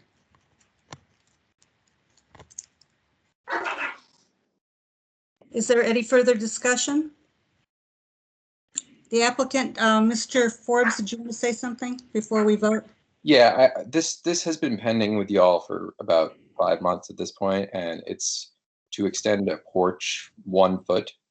I understand that there was no feedback of support, but I will also note that like I said, we've talked to everybody. Everybody was apprised from the county, and nobody has raised any objection. And again, this is for a 1 foot difference. I apologize for not getting the letters of support, but I think it's unfair to extend this any further at this point. Madam Chair? Mr. Melnick. So the applicant, hopefully I'm understanding him correctly, but he said that reach out has been done, but they just don't have petitions. But if reach out has been done, can you detail the reach out? Because, you know, if reach out actually occurred and he can give us addresses, you know, I mean, I'd like to hear more about actual reach out that was done. Sure, we are on a absolutely friendly basis with all of our neighbors. Our block is great. And we've, like I said, this has been pending with y'all for 6 months. And so we've more than discussed this project with multiple, both our neighbors on our immediate side multiple times because they've asked about progress. So could you give us addresses of the people that you've spoken to and their names? Sure, it's Joe and Ann Driscoll, who are our immediate neighbors, I believe. I'd have to pull up their address. Left or right of you? It's if you're looking at the overhead picture, it's the yellow house to our left. Joe and Ann Driscoll, and then Ram lives on our right side. That's a last name? That's his first name, Ram Samaragan. Sorry, it's an Indian name, and I have trouble pronouncing it, so we just call him Ram. And then across the street, there's Elizabeth and Ron, who actually just talked to the other day. She had said it, and that was part of why she was actually asking, because she had gotten a letter from the county, you know, talking about the project, and she was kind of asking us to describe what was going to happen. And she said it's great. And then Matt and Vicky Eichler, who we actually bought our house from, and they are down the street a little bit further. They moved across the street. We've talked to them, and so I think we've covered a good cross section of our neighbors. And So where does Elizabeth live? They are. There's no house that is directly across. Our house looks directly at a property line. Right. So if you look straight across, it's to the left. Okay, it's 132. Okay, yeah. They're a white house with a whitewash on the front of their house. Okay, and 128, they're the other side of that line? Yeah, that's Lisa and her husband, and we've talked to her as well. Okay. So I think like I said, we've covered everybody in our general vicinity. And like I said, we really do apologize for the lack of written support, but I can assure you that everybody around our house is in support of it. All right, right now Mr. Melnick? Oh, for the sake of discussion, just based on what we're hearing here from the speaker is, I do see outreach. So if this motion can be withdrawn, I could vote for this application. I think we have a motion made and seconded. Ms. Freshman, you have your hand up, or do you? No, sorry. Okay. Well, I would say, actually, since you recognize me, that I'm not sure why it's been 6 months. I haven't seen it before. It's not been the first. But anyway, and if it's the general sentiment of the other folks that you accept verbal okays, that's fine. But that's a double standard to which we, seldom acquiesce. And so, I can withdraw the motion or whatever I say we vote on the motion, and then if the motion fails, we'll work on another motion. So we have a motion right now to defer to August, made by Ms. Freshman, seconded by Ms. Malice. I will call the roll. Mr. Melnick? No. Ms. Freshman? Aye. Ms. Arthurs? No. Oh, God. It's not helpful. It's not helpful at all.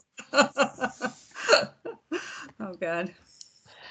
This is a parliamentary crazy meeting, guys. Yeah, I know. Can I ask? You didn't pass the motion. We're not done yet. No, we have one vote outstanding. Well,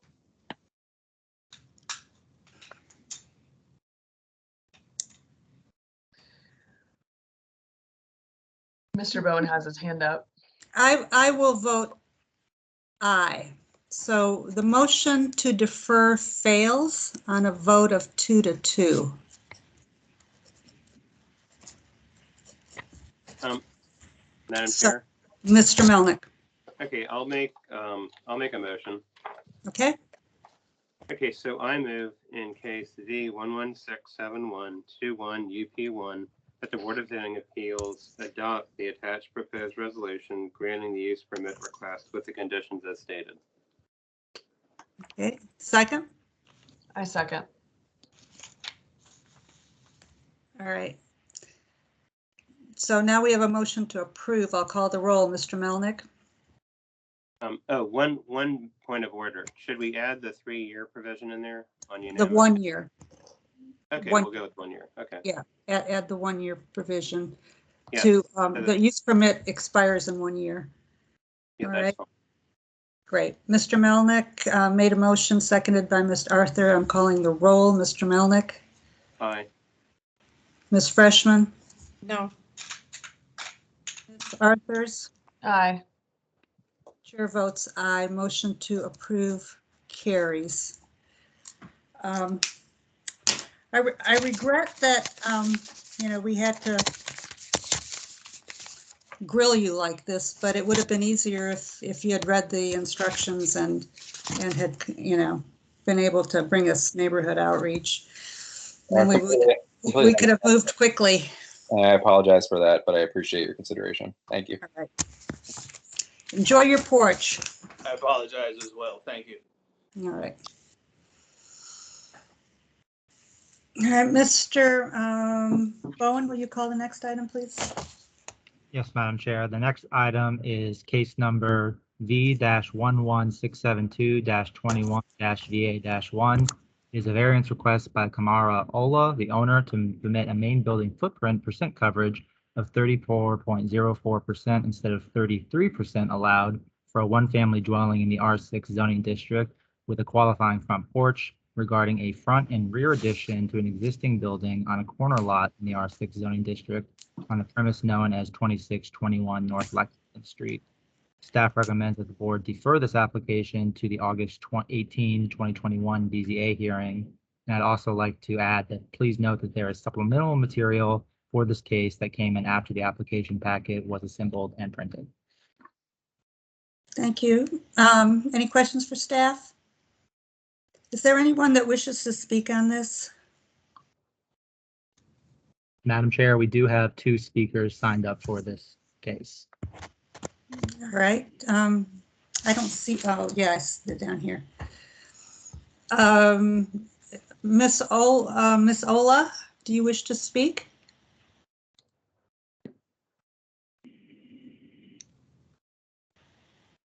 Are you here?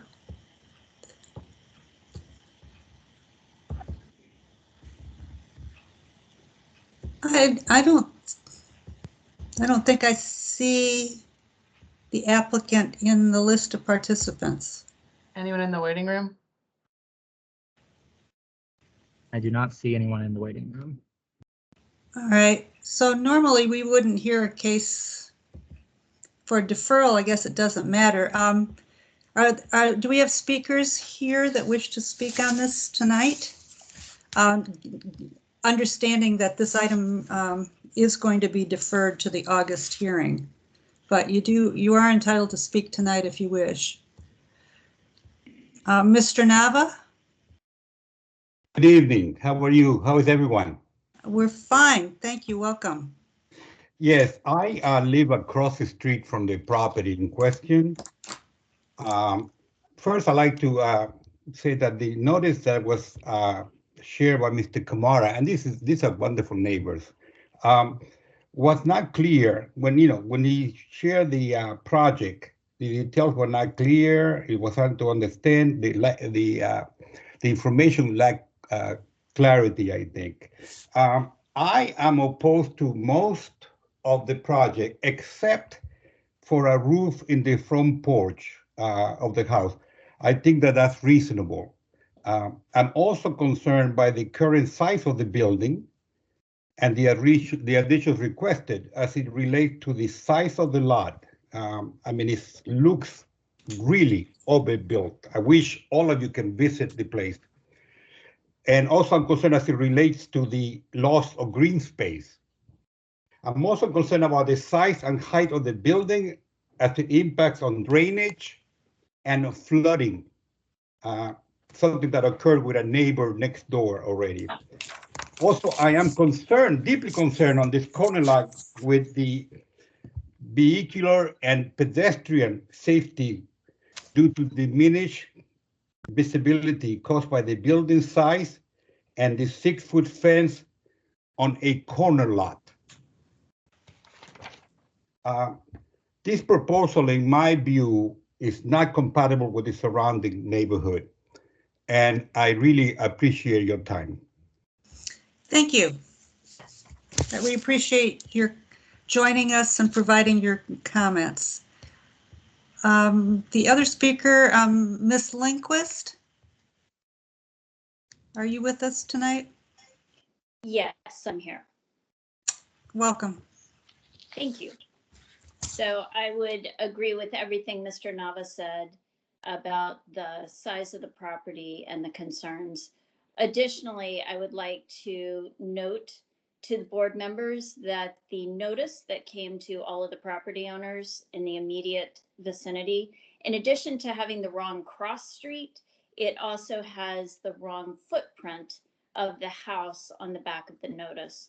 The footprint on the back of the notice is for the original house, which was torn down. And the previous residence is now in assisted living in Seven Corners, I believe. So that's not a adequate representation of what's actually on the property.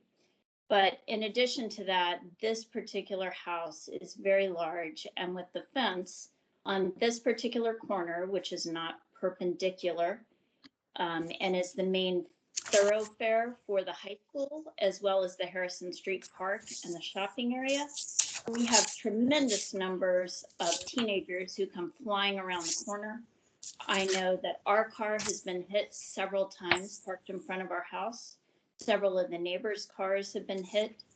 And the fence currently, although it's set back properly, does not help with the line of sight. The proposed garage is going to come within 10 feet of the curb, which also leaves possibly, 2 feet between the end of the garage and the fence. But were the fence to come down, this very unusual garage is going to be very close to the street corner and interfere with the line of sight. And it's a very, very busy street corner. In addition to which, when the house was being built in November of 2019, I actually called the county because the drain spouts were pointed towards my property and pointed towards the neighbor's property. And I requested the building inspector come out to look at the property, and I was concerned about drainage. The building inspector informed me and the neighbors that a dry well needed to be inspected, but they did not make that a condition of occupancy. Consequently, my neighbors have had to spend $10,000 dealing with the drainage issues created by the excessive slope of this property when they regraded it.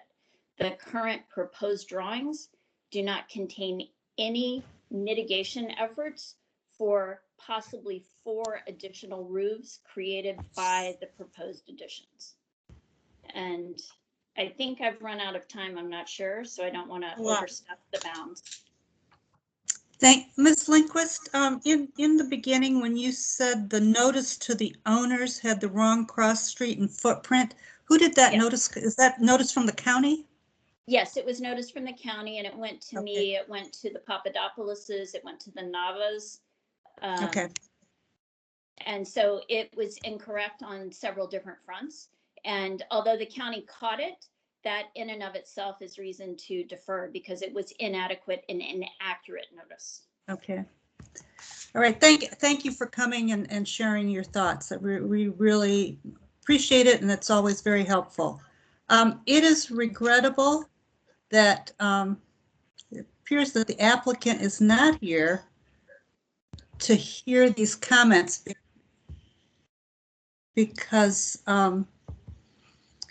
it would be good if the applicant were to be able to meet with you and to discuss some of these things so that you could better understand the proposal and they could hear what your concerns are and maybe they would have ideas on how to mitigate them. But it doesn't appear that that's the case. So we have no way of bringing you all together. If I might say, I know the Papadopouloses were on earlier and they have now gone off to go to bed. But they did try and attempt to work with the neighbors on the water mitigation, and the Chimeras were not amenable to installing a dry well, which is a couple $1,000s. And so consequently, the Papadopouloses spent $10,000 to keep the water out of their basement. Okay. All right. Again, thank you for the feedback. One request I would have for staff is to do an analysis of the corner for visibility. You know, that 25-foot triangle that is required to see if anything is in that corner.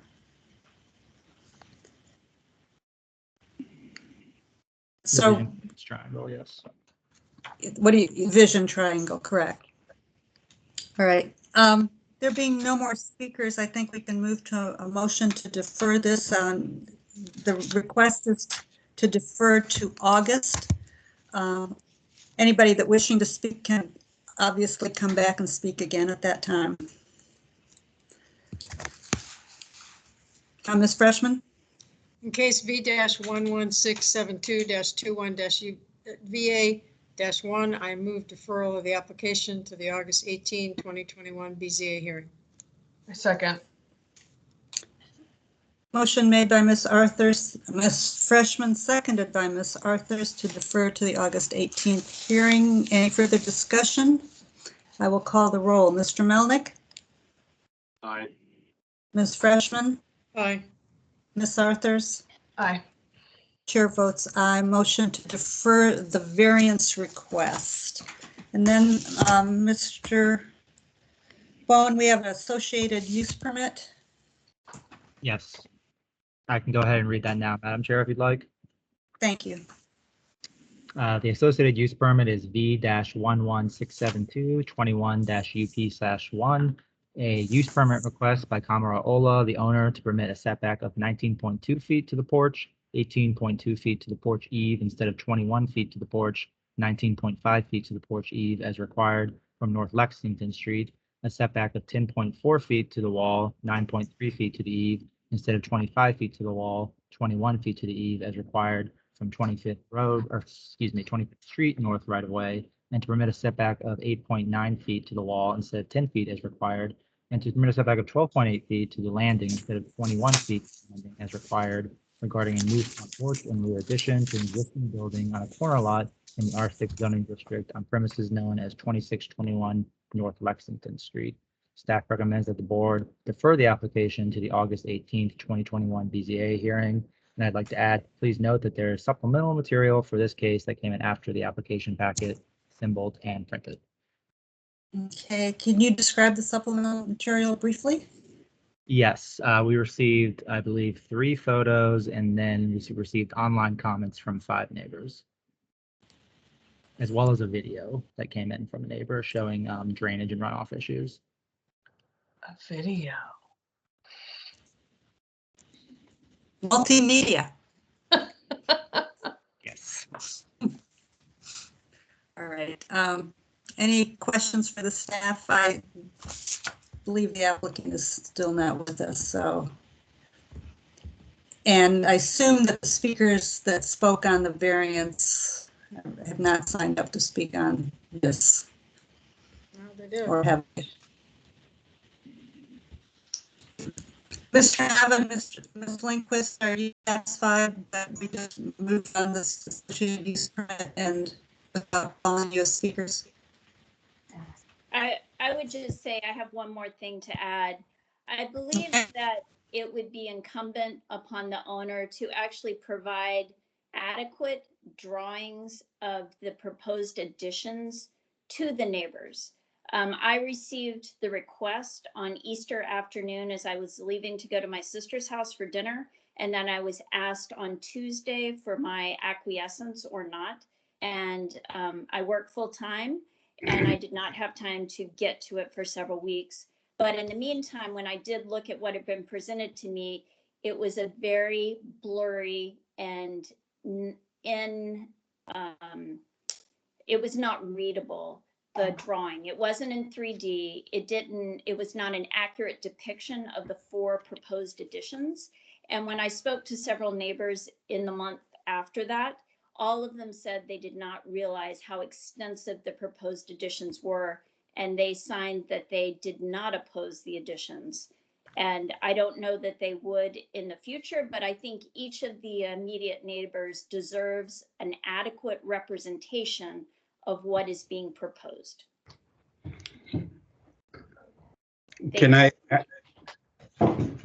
May I say something?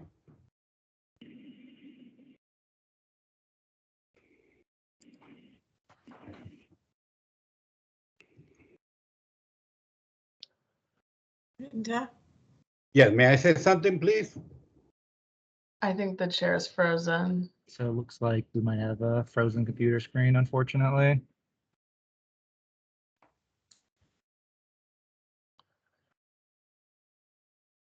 Paul is vice chair, or Mr. Melnick is vice chair. Would you care to take over the proceedings?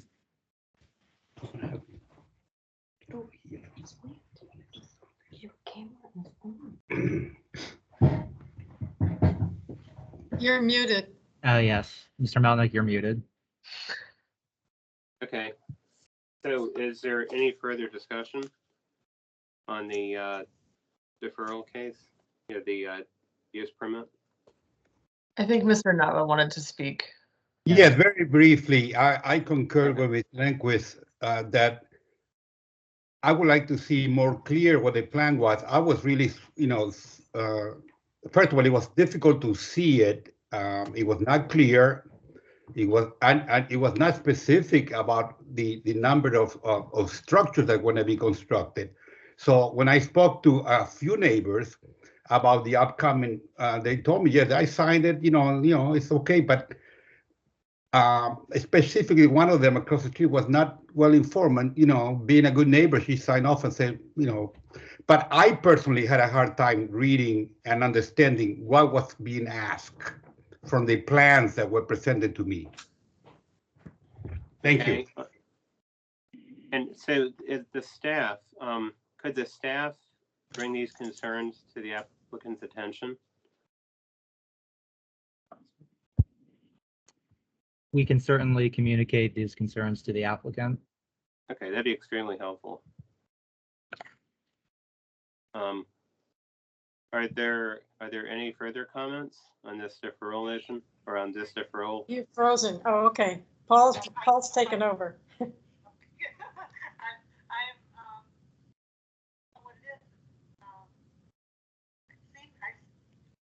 Okay.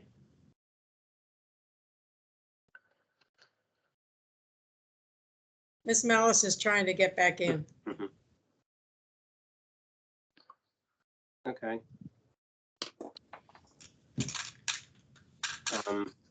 Well, Paul, I think I would suggest that if we're clearly going to defer it anyway, but I think that the applicant, first of all, needs to be reminded that it's important to show up, but also that the discussion has been such that they can't rely on the part of the packet that appears to have neighbor sign off when there clearly are issues of communication and I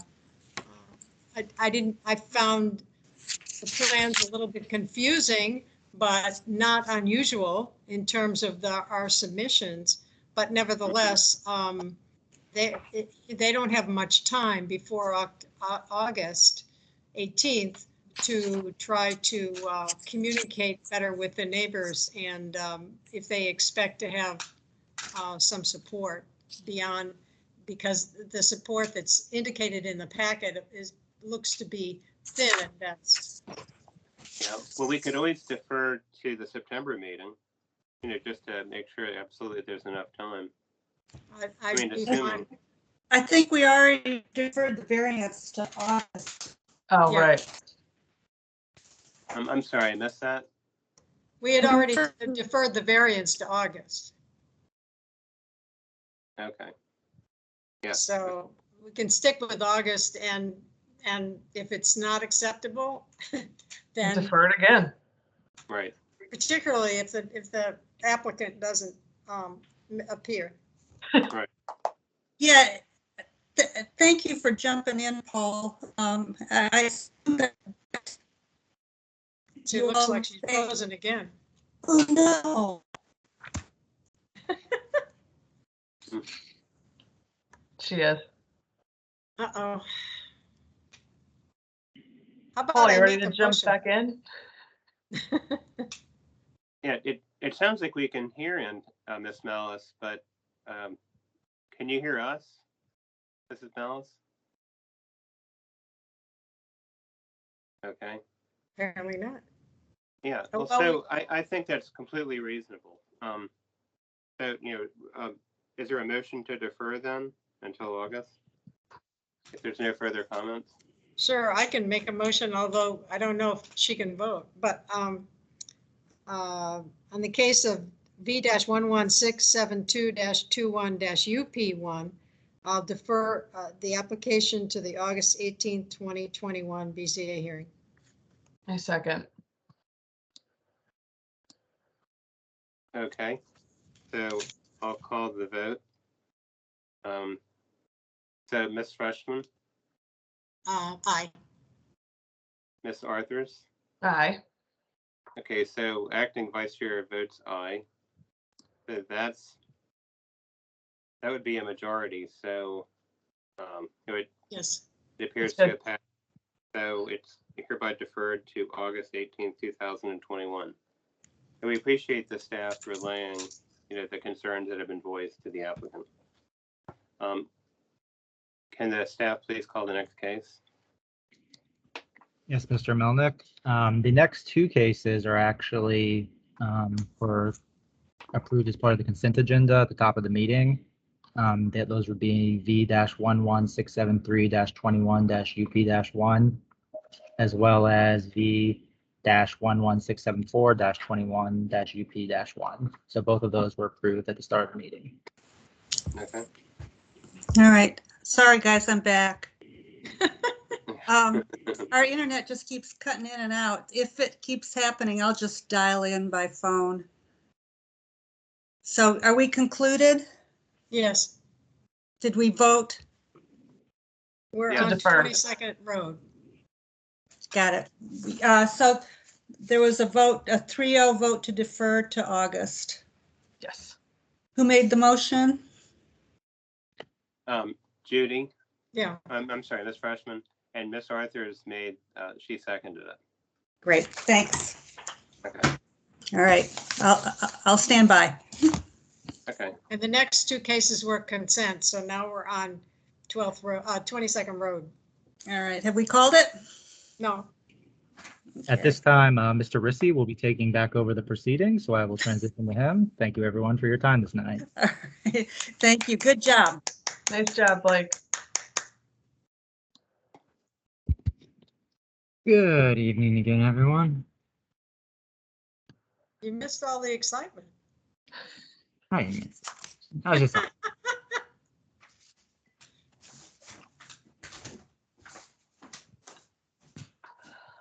Uh-oh, now she's just escaped. all right. Okay, let's go.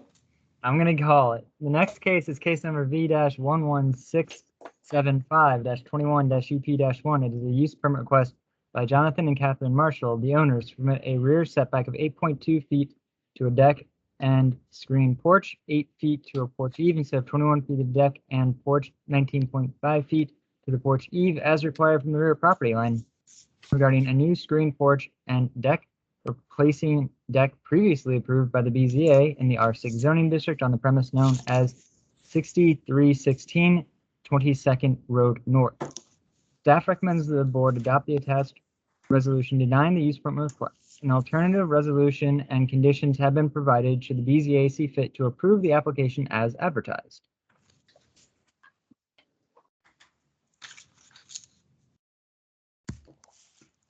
All right.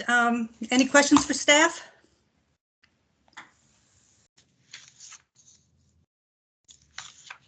All right. Is Jonathan or Catherine Marshall here with us? Yes. Good evening. Hi, Kate and John are here. Good evening. I hear you there. I see you too. Welcome. Hi, thank you. Thank you. We also have our contractors online tonight, Rick Fowler and David Hamilton, who you'll see in the participant list. All right, great. Is there anything you'd like to add to your application? Yes, if I may speak for a moment. I did submit some supplemental materials after talking with Mr. Risi last week and getting a better understanding of our specific lot, which I think is unique to this case. So what we are asking for is to expand the current footprint of our existing deck, which is in disrepair and does need to be replaced. It's unsafe. We can't use it at this point. And as part of that replacement, what we'd like to do is to expand it 4 feet toward what is considered the rear setback of our property. But operationally, it's really our side yard. In doing so, we'd be able to screen in the porch. We'd have a lot more living space accessible to our family, and it would just make our space much more livable. The addition really wouldn't be visible from the street. The primary folks that would be affected by it are our adjacent neighbors, and they have submitted 2 letters of support. They are very supportive of the project. Frankly, I think they're waiting for us to replace this deck and would prefer something else there. And then really what it comes down to for us, you know, when we started looking at our lot and the setbacks, totally understanding the staff report, and how our setbacks line up. If we look at our lot as an interior lot with the rear setback as it's drawn on the plat. But the way that our lot really performs is almost like a corner lot, right? So we're on this cul-de-sac, we have these 5 sides, and what's not really shown very well in these photographs that you can see on the screen is that our neighbors have a pipe stem driveway that carries across the entire front of our property. And so while technically not a street, it kind of operates as a street. And we have a very deep setback from that. We've got a full 41 feet. We don't intend to build in that space, right? We don't want to put an addition there. Although I believe by right, we would be able to put a deck and screen porch in that area. That, in fact, would be very detrimental, I think, to the character of the neighborhood and be fairly unsightly. So I think by the nature of the lot, right, the way that it's configured, the way that we have a total setback on the lot that exceeds what's required by zoning, we're well below the lot coverage requirements. There's no detrimental impact. Staff has found no detrimental impact, and we have conducted outreach to all of our neighbors. We reached out to 9 of them and got letters of support from 7. That, you know, understanding the zoning is what the zoning is, but from a case of what's reasonable and what makes sense for our lot, we don't think that what we're requesting is too far out of bounds. So we really appreciate your consideration and look forward to your questions. Thank you. Mr. Rissy? Yes, Madam Chair. The front of the house is always the narrowest portion of the lot, even if it doesn't face the street? No, Madam Chair. That I believe you're thinking of corner lots where there are 2 streets. The Okay. front is the shorter of the 2 frontages.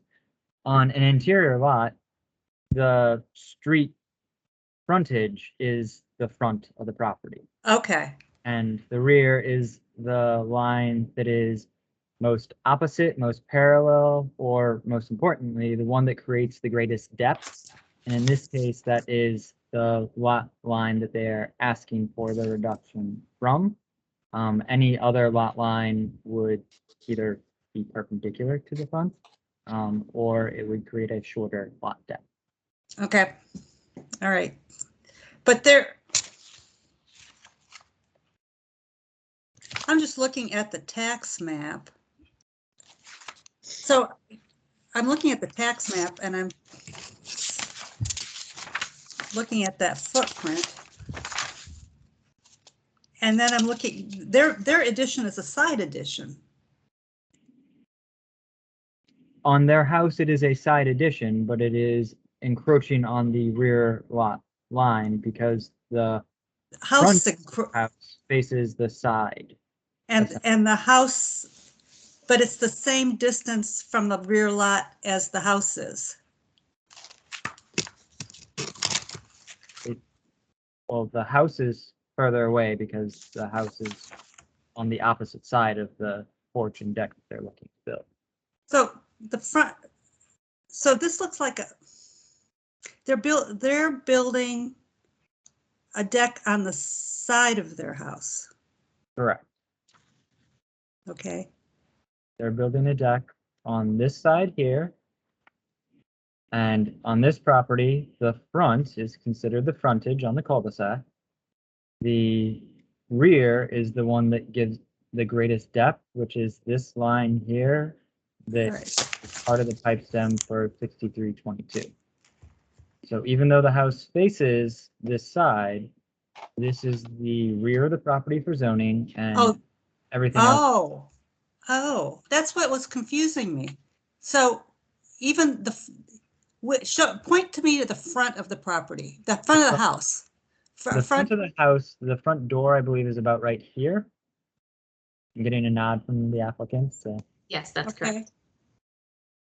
And it faces kind of the side, it faces most directly the side here where the neighbors have their driveway, which is. Right, Yeah. it faces the driveway. For zoning purposes, why is the rear of the lot not opposite the front door? Well, zoning never cares about where you put your door. You can put your door anywhere you want on your house, but for an interior lot, the front is always the frontage of the property on Okay. this, and the rear is the one that creates the greatest depth. The And greatest depth, okay. yeah, so the line from here to here is longer than the line from here to here, and that's why this is not the rear of the property line. Okay. All right, thank you. It's always educational. Honestly, doesn't always work out. Mr. Melnick? Okay, so I have a question to the applicants. And what I've noticed is, and just so they know, they were talking about, reasonableness, what's reasonable. But we definitely have criteria we have to follow in the zoning ordinance. And the one that seems to be the sticking point is it reads, would the proposal promote compatibility of development with the surrounding neighborhood because the overall footprint, size, and placement are similar to the structures on the property surrounding the subject property, and would the proposal help preserve natural landform, historical features, and significant trees and foliage? So the staff found that that was not met with the rear setback of 8.2 feet. And I found it very interesting that the current deck is 12.5 feet from the rear property line, and that's actually the minimum setbacks that were found and shown in the table. The least amount, or the closest structure was 12 feet, the next was 13. So that's like right in between. And what I would ask the applicant is, if while designing this, if they had made efforts, to try to be within, even with a setback similar to their current deck, which is right in between the closest and next closest structures that were found, in this area, with the surrounding properties. So were there efforts made to try to comply in reference to around 12.5 feet? Yeah, so when we looked at that, right, we were looking at compatible properties in the neighborhood when we had our preliminary meeting with the staff and looking at what we thought were comparable lots. We ended up defaulting in most cases to looking at other corner lots that are R6, right, that had very similar kind of layout on the parcel to what ours is, where it's a much smaller setback on two sides and much deeper on two sides. And so there are many, many examples of that throughout the neighborhood that are not included because technically our lot is an interior lot, right, by definition. But, strictly speaking, looking at interior lots that have a setback of, between 12 and 13 feet from the property line, right, there's few examples, but I don't think our lot aligns with a typical interior lot, the way that it's laid out, the way that it was originally built. Mm-hmm. Mm-hmm. Okay, thank you.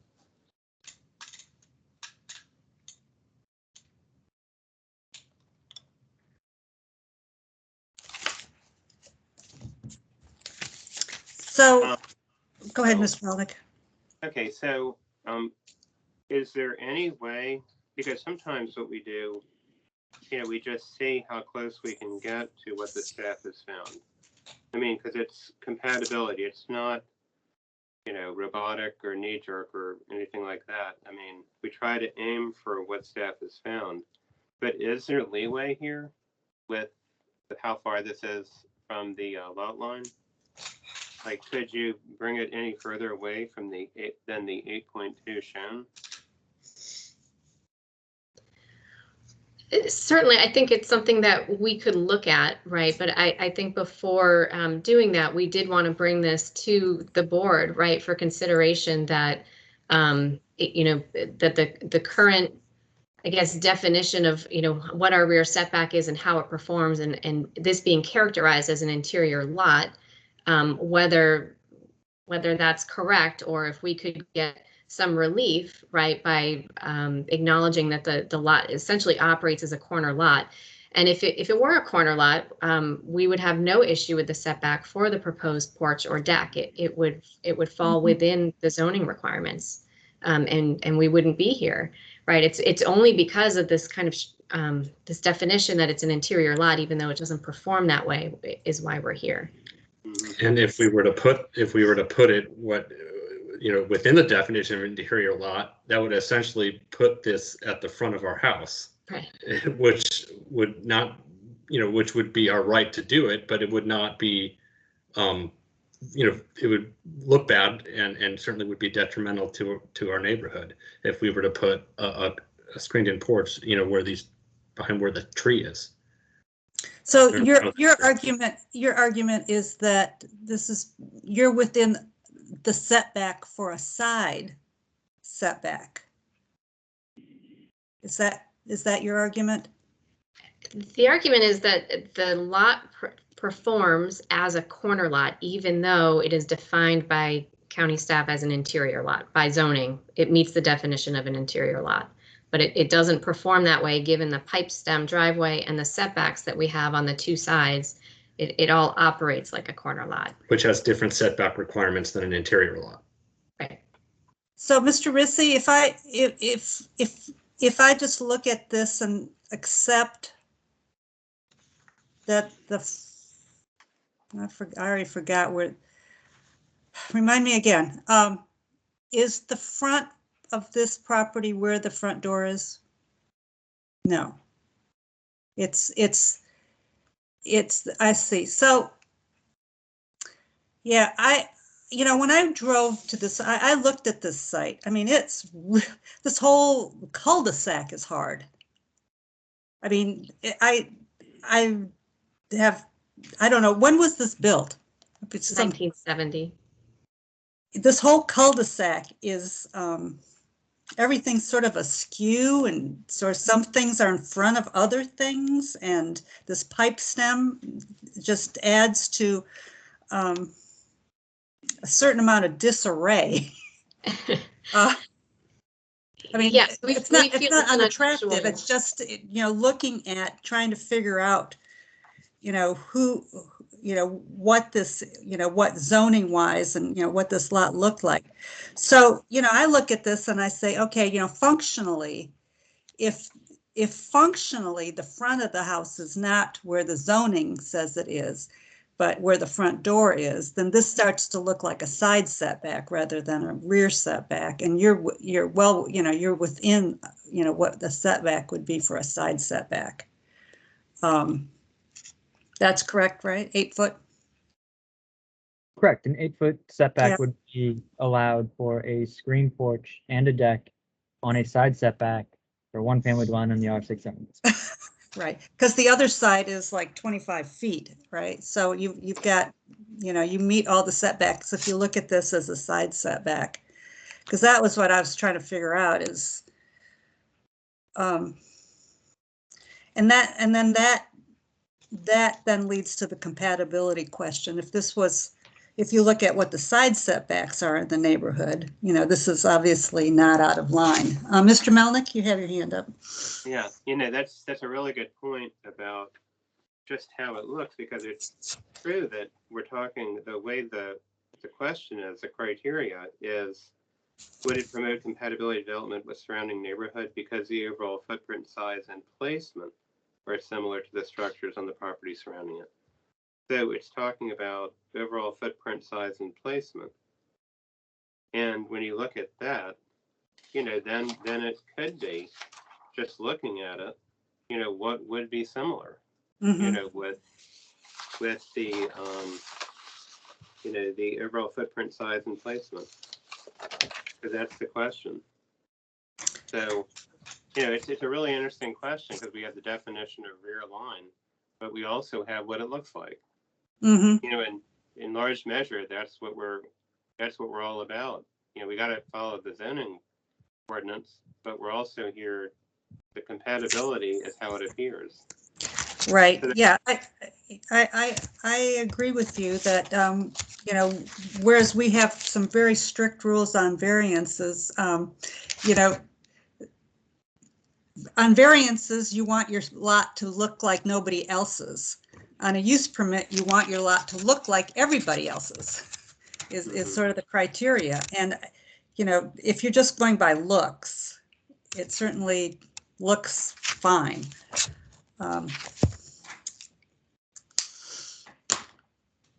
Ms. Freshman. It works for me. It makes sense to me. I'm happy with the setbacks, the side setback, what I call the side setback of more than 8 feet works for me. I'm ready to make a motion. Go for it.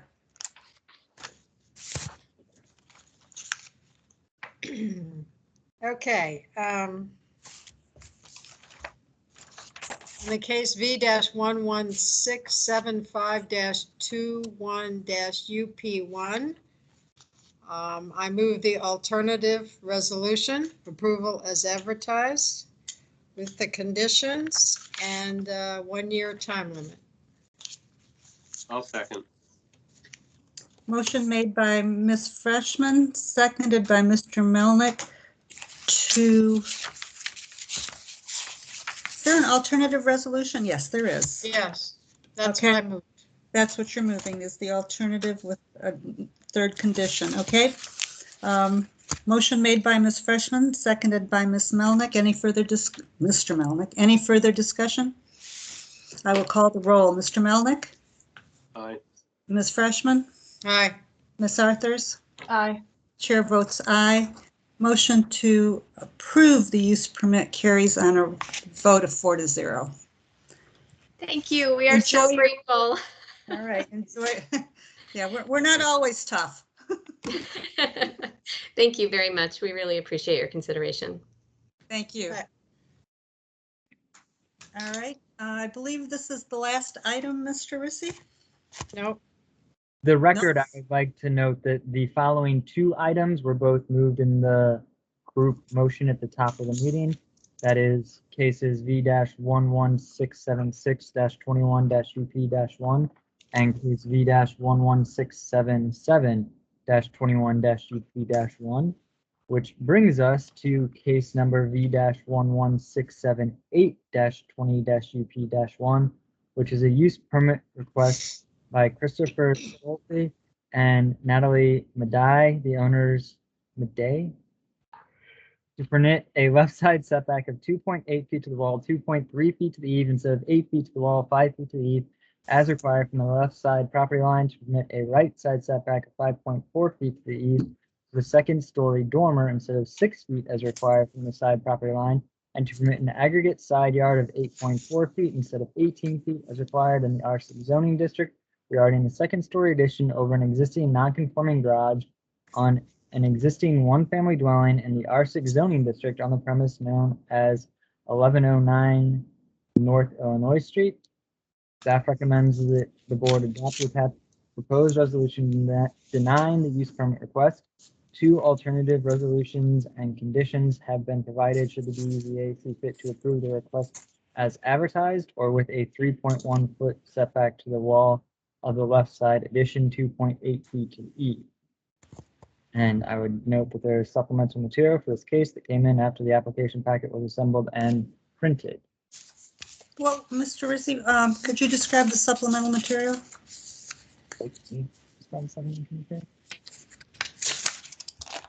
I'm sure I'd have to look it up. I believe it's 2 additional letters of consent from neighbors. And I'm getting a nod of agreement from the applicant. All right, let me. I just want to. was that part of the package that came this afternoon? Yes. All right. I'll look it up while we're, oops. All right, any questions for staff?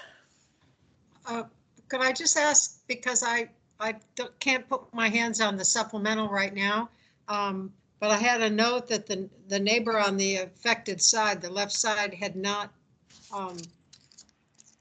supported it. Was that particular, it's 1115 Illinois, was that part of the supplemental? That's my question too. I do not believe so, but I will. Okay. This would be a good question for the applicant. Okay, All cool. right, yeah, we had, yes, I do have, yes, I did mark that. We did not, that was not part of the supplemental material.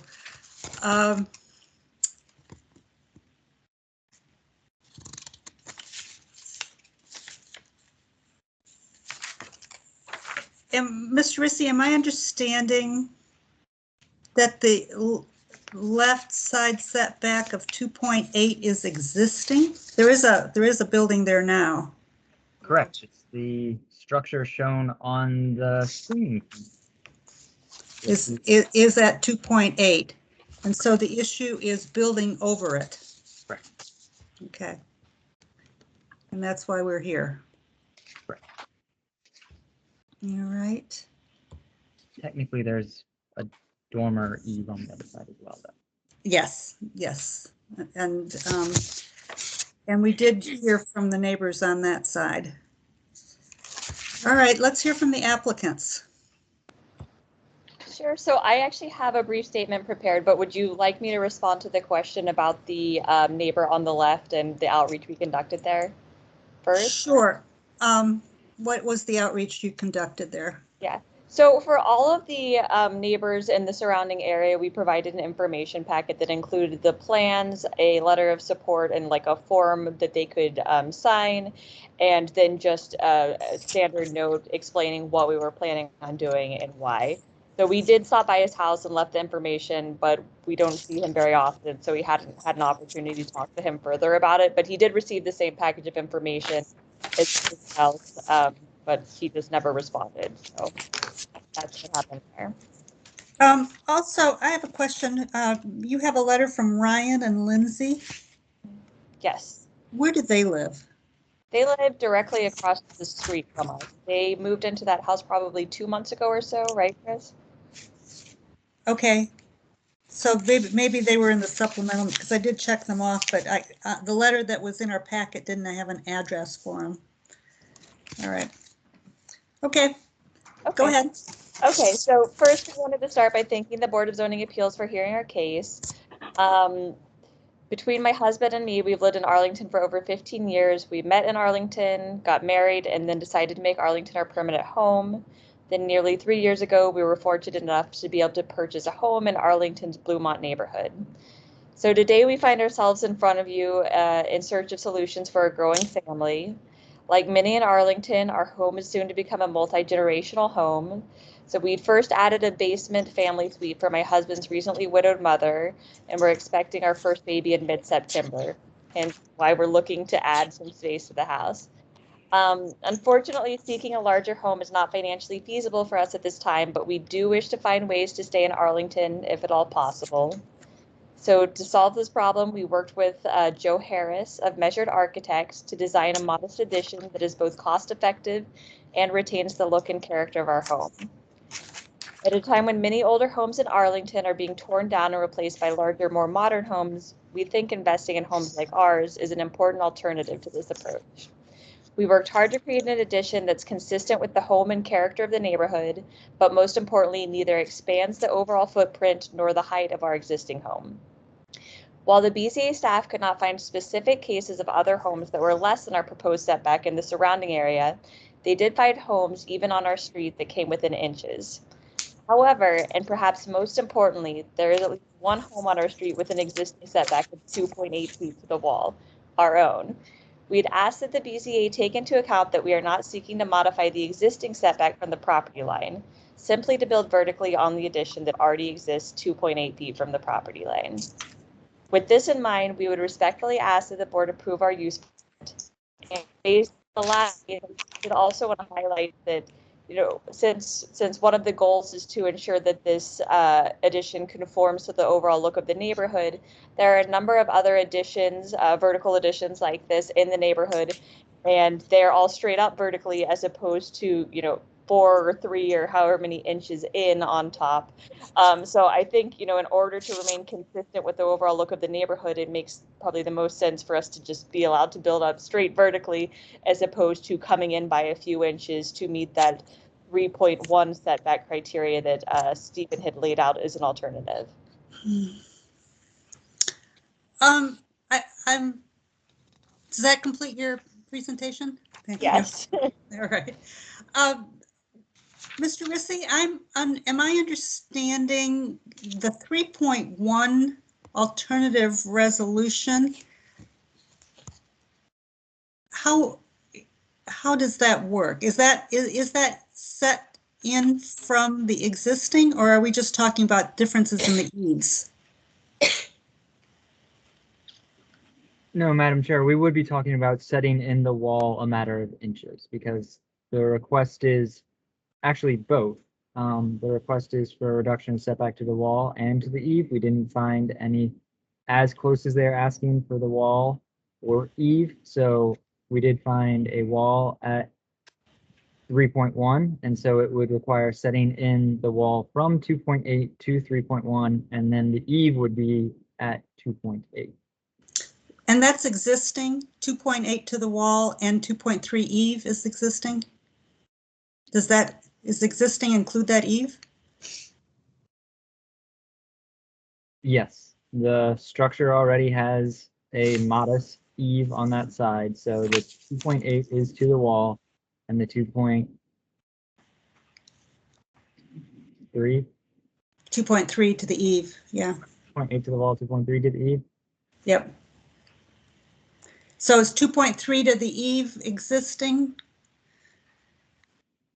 I believe that is the case, yes. All right.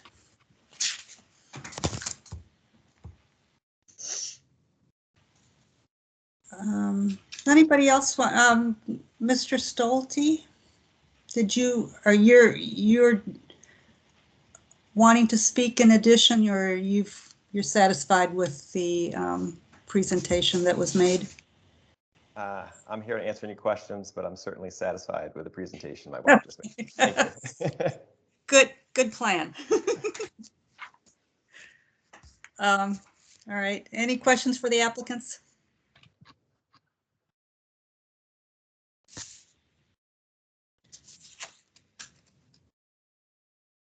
This would be a lot more comfortable if we had actual input from your most affected neighbor, but we don't.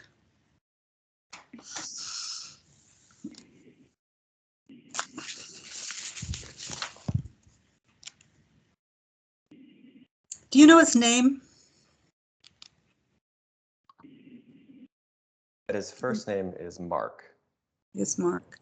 Okay. Madam Chair, I'm not sure if you can see, but we have a board member who's looking to be recognized. Thank you, Ms. Freshman. Yeah, my initial reaction was, no, it's, you know, too close to the property line, but I know there are a lot of Arlington houses that suffer that same fate. And I think I'm inclined to support the request. I find it completely absurd to come up with an alternative that changes it by inches. I don't, that doesn't make any sense to me at all. I agree with that. You know, I realize that, you know, maybe you're trying to make lemonade, but in the end, it's, you know, that doesn't really make much sense to me.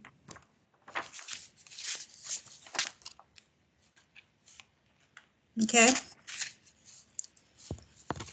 Anybody else have questions, comments?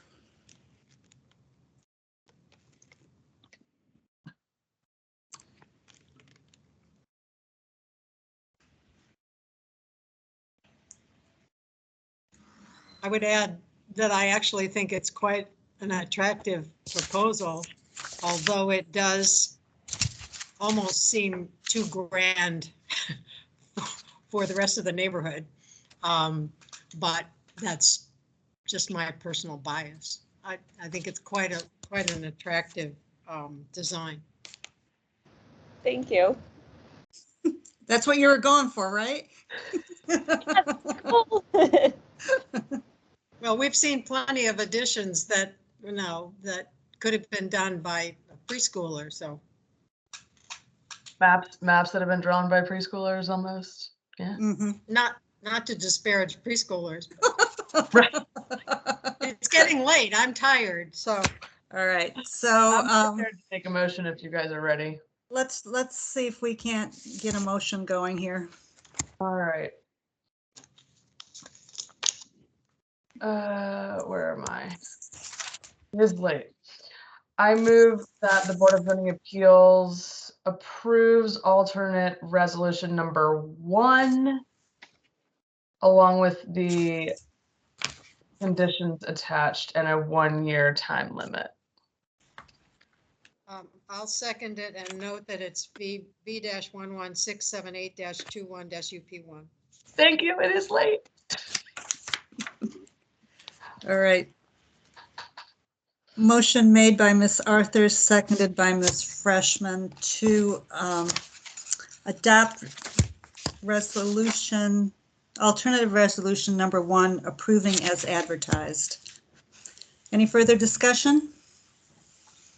I will call the roll. Mr. Melnick? Aye. Ms. Freshman? Aye. Ms. Arthurs? Aye. Chair votes aye. Motion to approve as advertised carries 4-0. Thank you guys so much. All right, well, enjoy your family.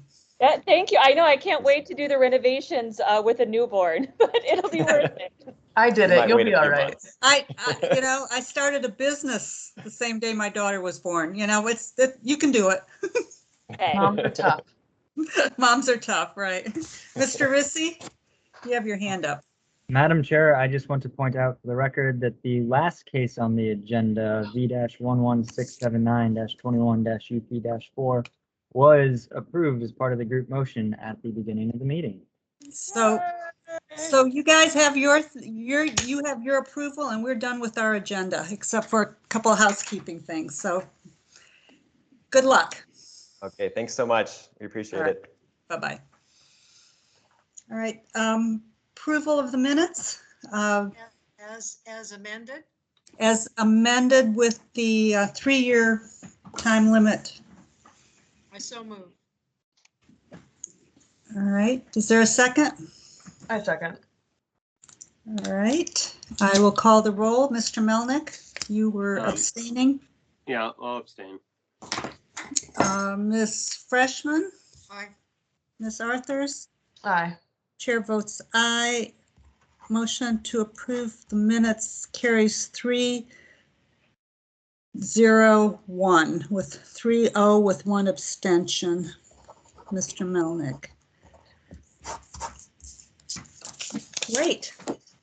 Can I ask, why did we change the 3 years to the 1 year? I feel like it was in an email and I'm sorry. No, we kind of talked about it a little bit last month too. The 3-year was because there was the emergency order from the governor. That's right. And also continuity of operations, and it's not exactly clear. We know the governor has lifted the emergency order. We're not sure if the continuity of operations that the county board passed is still in effect, but we're good with 1 year. If somebody wants to give them more time, they can override us if we've done something wrong. But I think we're in a place where what we're saying is that we're back to pretty much normal. Yeah. 1 year was our normal. and that people should be able to move through construction in a year. Cool. Mr. Rissy, do you have more for us? There are a couple things, but I also note that Patty has her hand up. Oh, good evening.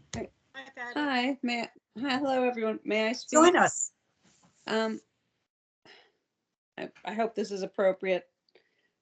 If I just make comment for the future also, the persons who claim they didn't get anything telling them they needed something in writing from their neighbors got an email on Saturday.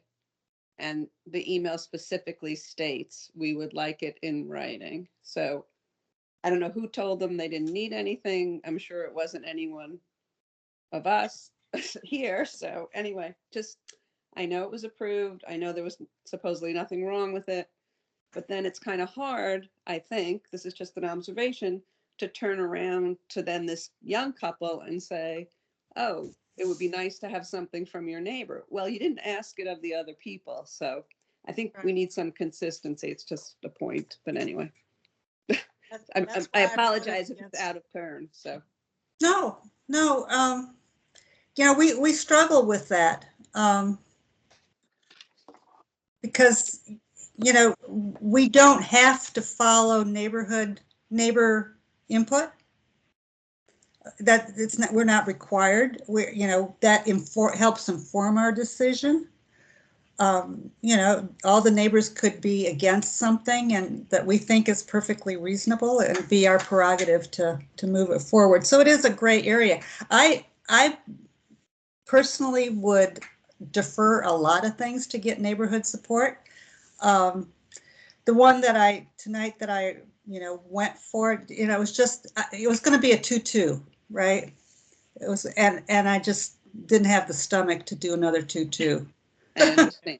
I understand. And so that, I mean, that's what that came. That was more practical than. Yeah, and it is a fine line. I understand, and it's not a requirement, but it's only other people sitting there. Yeah, and it is, you know, it I just feel makes like it a little different. Everyone seems very polite. Most of all the applicants tonight were very, and this last young couple was just wonderful, and I'm so happy you approved it because I was rooting for them. But I do understand, and I also understand that the person you were concerned about from them was the one who was going to be right next to it. So I mean, I do understand some of that. It was just an observation from sitting here, and also having been the one who sent them the email. But anyway, we did send them an email. I just wanted one of you to say, I just want you to know you did receive something. I'm going to be watching this agent next time. That's we'll do better. But I mean, this is no, you're doing great. It's a lot. I'm not criticizing you. It was just an observation. So here's my dilemma is sort of like, you know, I can sit there and chastise people, right? But if we're, you know, if we really think it's an approvable project, you know, and the thing is, so who learns the lesson? You know, if we want it to get out that we mean what we say, but you know, there's only so far that you can go to make somebody make an applicant an example, right? I mean, but if we had if we had another vote for deferral, I would have deferred where we had, you know, no one, but only just on principle. But that was the case. That's why I voted the way I did, because we have, I've been willing to let a lot of stuff slide, much more than you, but I think that, you know, in this case, they checked the box and they told us everything was fine, and I didn't have any problem with their porch at all. But the whole point is either it matters or it doesn't. Right. And to me, kicking it for a month was not a big deal. And I don't, you know, they said they'd been waiting 6 months. I have no idea what that's about, but anyway, it's difficult. If there weren't two of us, I mean, only four of us, and I would have voted to defer because I didn't really know, you know, I mean, I was the last one to vote. And so it was like, okay, Are we going to tie, or are we going to have another? I feel like they got me at the 6-month thing, and I kind of maybe Yeah, caved right. more than I should have. No, it's all a gray area. No, but you all are, I mean, everything that the decision was fine. I mean, again, if the neighbors got notice and they didn't, I guess they got some kind of notice and nobody was there, and it doesn't really depend on the neighbor. And if the project was a good project, that's fine. But it is a gray area. But just when someone's, I'm sorry, I don't know, Paul, Mr. Melnick. Well, I know Paul, but Yeah, if it's like a legal thing, it's like when you're sitting there, you can't lie to the judge. You can't say, we didn't receive any notice, we had to do that. I mean, if he had admitted and said, oh, I got it, but I thought, we did enough. And then they explained what they did and it sounded good. It was fine. I'm sorry. It's just. Yeah, so yeah, Madam Chair, can I speak? Sure. So like, I don't think, like, I think it was fine, and I don't think anybody should really apologize, because I think we were very thoughtful, and I wanted to pick it up just to see what he had done, because this is testimony, so, he was effectively a witness. And so, and if he hadn't been able to say who he had talked to, the people in the vicinity, then that would have been, just like a no-brainer that it's just not going to pass muster. But you do see gray areas. Some people reach out verbally. Sometimes it's hard to get something in writing for some reason, just because of people's personalities. But I think we do a good job, and I think that it was very considered, and I think it was fine. And I think we make it very clear what our expectations are. So I feel good about the decision. Well, I don't feel as good as Paul does. I mean, I think there's been a couple of cases where, it's pretty clear we were being fed a line. We're still recording, aren't we? You're going to cut this part out? Not until we close the meeting. Whoops. Well, I think through the years, we've tried so many different ways to make our point, and we've had letters from the chair, and, now we have a box to check on the, so we're doing the best we can to make the point, and staff makes it too, directly to people, that this isn't a joke. You can be denied or deferred just because you don't make the effort. And in the end, it's working better. It's not perfect, but it's working better. So. And again, I'm sorry, I'm new to this. I didn't mean to cause a problem. It was just an observation. That was not a problem at all. Patty, no, this is extraordinarily helpful. Extraordinarily helpful, especially since you're the person that's doing the work.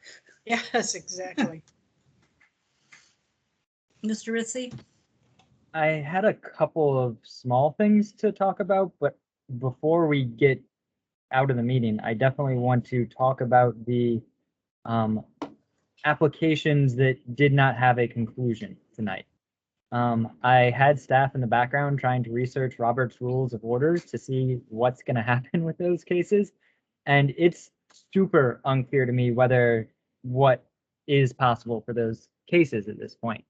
There's some, and I mean, we did internet searches, so there's different opinions. Some people say it's automatically, defeated for the term of the session, because Robert's Rules typically refers to legislative sessions. So that doesn't really work for our body. There's also one that said that a member could bring it back by making a motion for it, but then because of our notice requirements, you would have to make a motion to bring it back and then have it actually heard at a different meeting so that the public can be notified for it. Generally, though, I'm just going to say, I've been here 4 years. This is the first time we've not made a conclusion. You guys have had a number of cases where you tie, even on this one not last month, but back in May, but you've always made some other motion that brought it to a conclusion, at least for the meeting.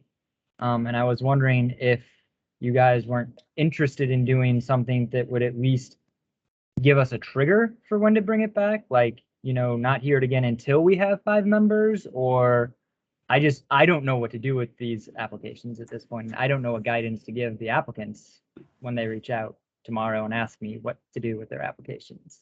I guess that one had already been deferred, so it did kind of seem like we were like at a stopping point, right? Mm-hmm. So I'm not sure if I was on the BZA, but I'm certainly on the Planning Commission. There have been times where we took no action. We took no action. I remember sometimes when Mr. Owen, who's no longer with us, said that taking no action or a subsequent motion wasn't necessary because taking no action denied the application. Right. Doesn't get approved, then that's just denied. And right. Again, that is one of the ways I guess this could be interpreted. And if that's the case, then it's denied and it can't be brought back. So I can't research it right now, but I can't, I'm happy to do more research, but I tend to think what you just said is true, that when you take no action, it is effectively a denial. But we could not, because we were divided, we could not make a denial motion. Yeah, that's true. A denial motion wouldn't pass.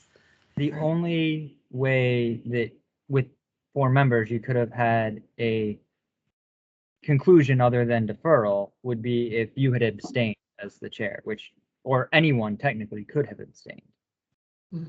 Sure, but we didn't.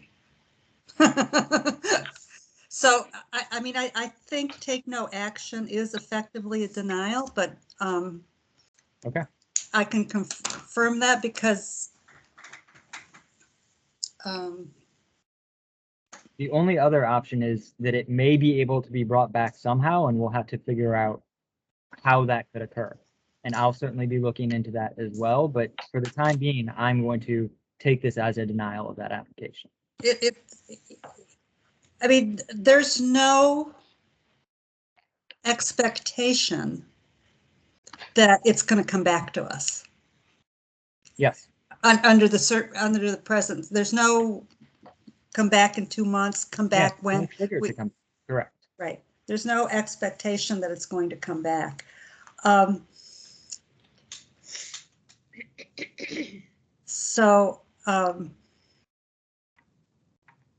think if it is effectively a denial, my question really had to do with, if they were to come back at some point, would they have to refile all the fees? That may be separate from, if we take no action, that may permit them to come back without refiling, without having to pay fees again. I can ask. And keep the same application, kind of. Right, you keep the same application, with the fees already paid. And have to go before a different meeting. Right, but if it's effectively a denial, then they really don't have a right to come back. There is no there is no prejudice in terms of in terms of how long they have to wait before they can come back. They could refile and come back if in a denial motion, and I think we've had this before. Yes. Where they just turn around and refile and come back to us. I think we've had that when people are avoiding enforcement action, to try to keep the ball in the air. All right, but I will do my research to cite my understanding of what take no action is, and you can do likewise. But I have no expectation that it's coming back. Okay. There were two very small little things that I did want to mention as well. One is with the notice for the cases that we had to defer because of the notice action or the notice issue. One of the neighbors mentioned that there was a misrepresentation in the location map. I just want to let you know that is not something that we have control over. That's automatically generated from the GIS files. We will obviously update the notice so that it mentions the correct street. But if they have issue next month that file has not been updated, it is not because we did not want to or are trying to misrepresent anything. It's just a limitation on the software that we have. You're talking about the footprint that's shown? Right. From the tax map. The footprint is from the tax map, and it's the most recent footprint that you have. It's what they have in the system, correct? What they have in the system, okay. The other thing is, I think Inta may be talking with you guys individually, but I did want to mention here on the record that we have been given instruction that as of September, we are no longer going to be allowed to have entirely virtual public hearings anymore. I don't have full answers for you at this time, what that means. There are some decisions that still need to be made, some by the county and some actually by your chair, on what that will mean going forward. But we are, trying to figure these out, and we'll try to have the best possible situations in September when we go to whatever we go to next. But I just want to make you aware that we are going to be transitioning again. Yeah, and I will be, back in touch with you all. It has to do with the fact that we are not a creature of the county board. So even though county board has told its commissions it has to act a certain way, it may or may not entirely apply to us because we are not a creature of the county board. On the other hand, staff is. And so, staff has to,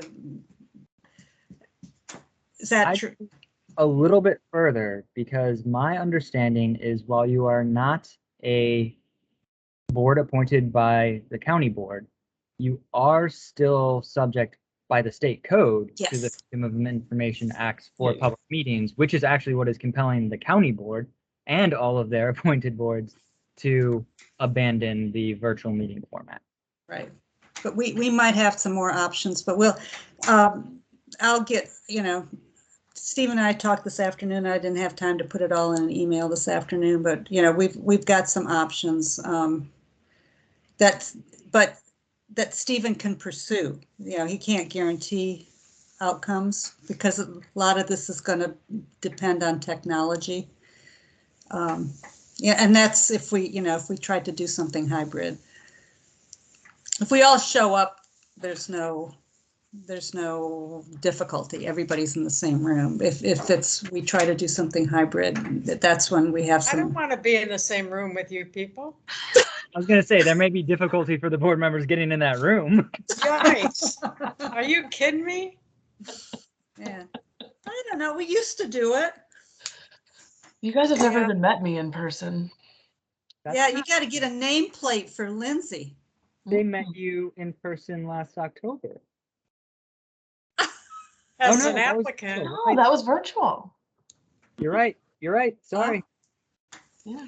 But Stephen, you need a nameplate. Yes. Okay, that might be worth coming in for. Yeah.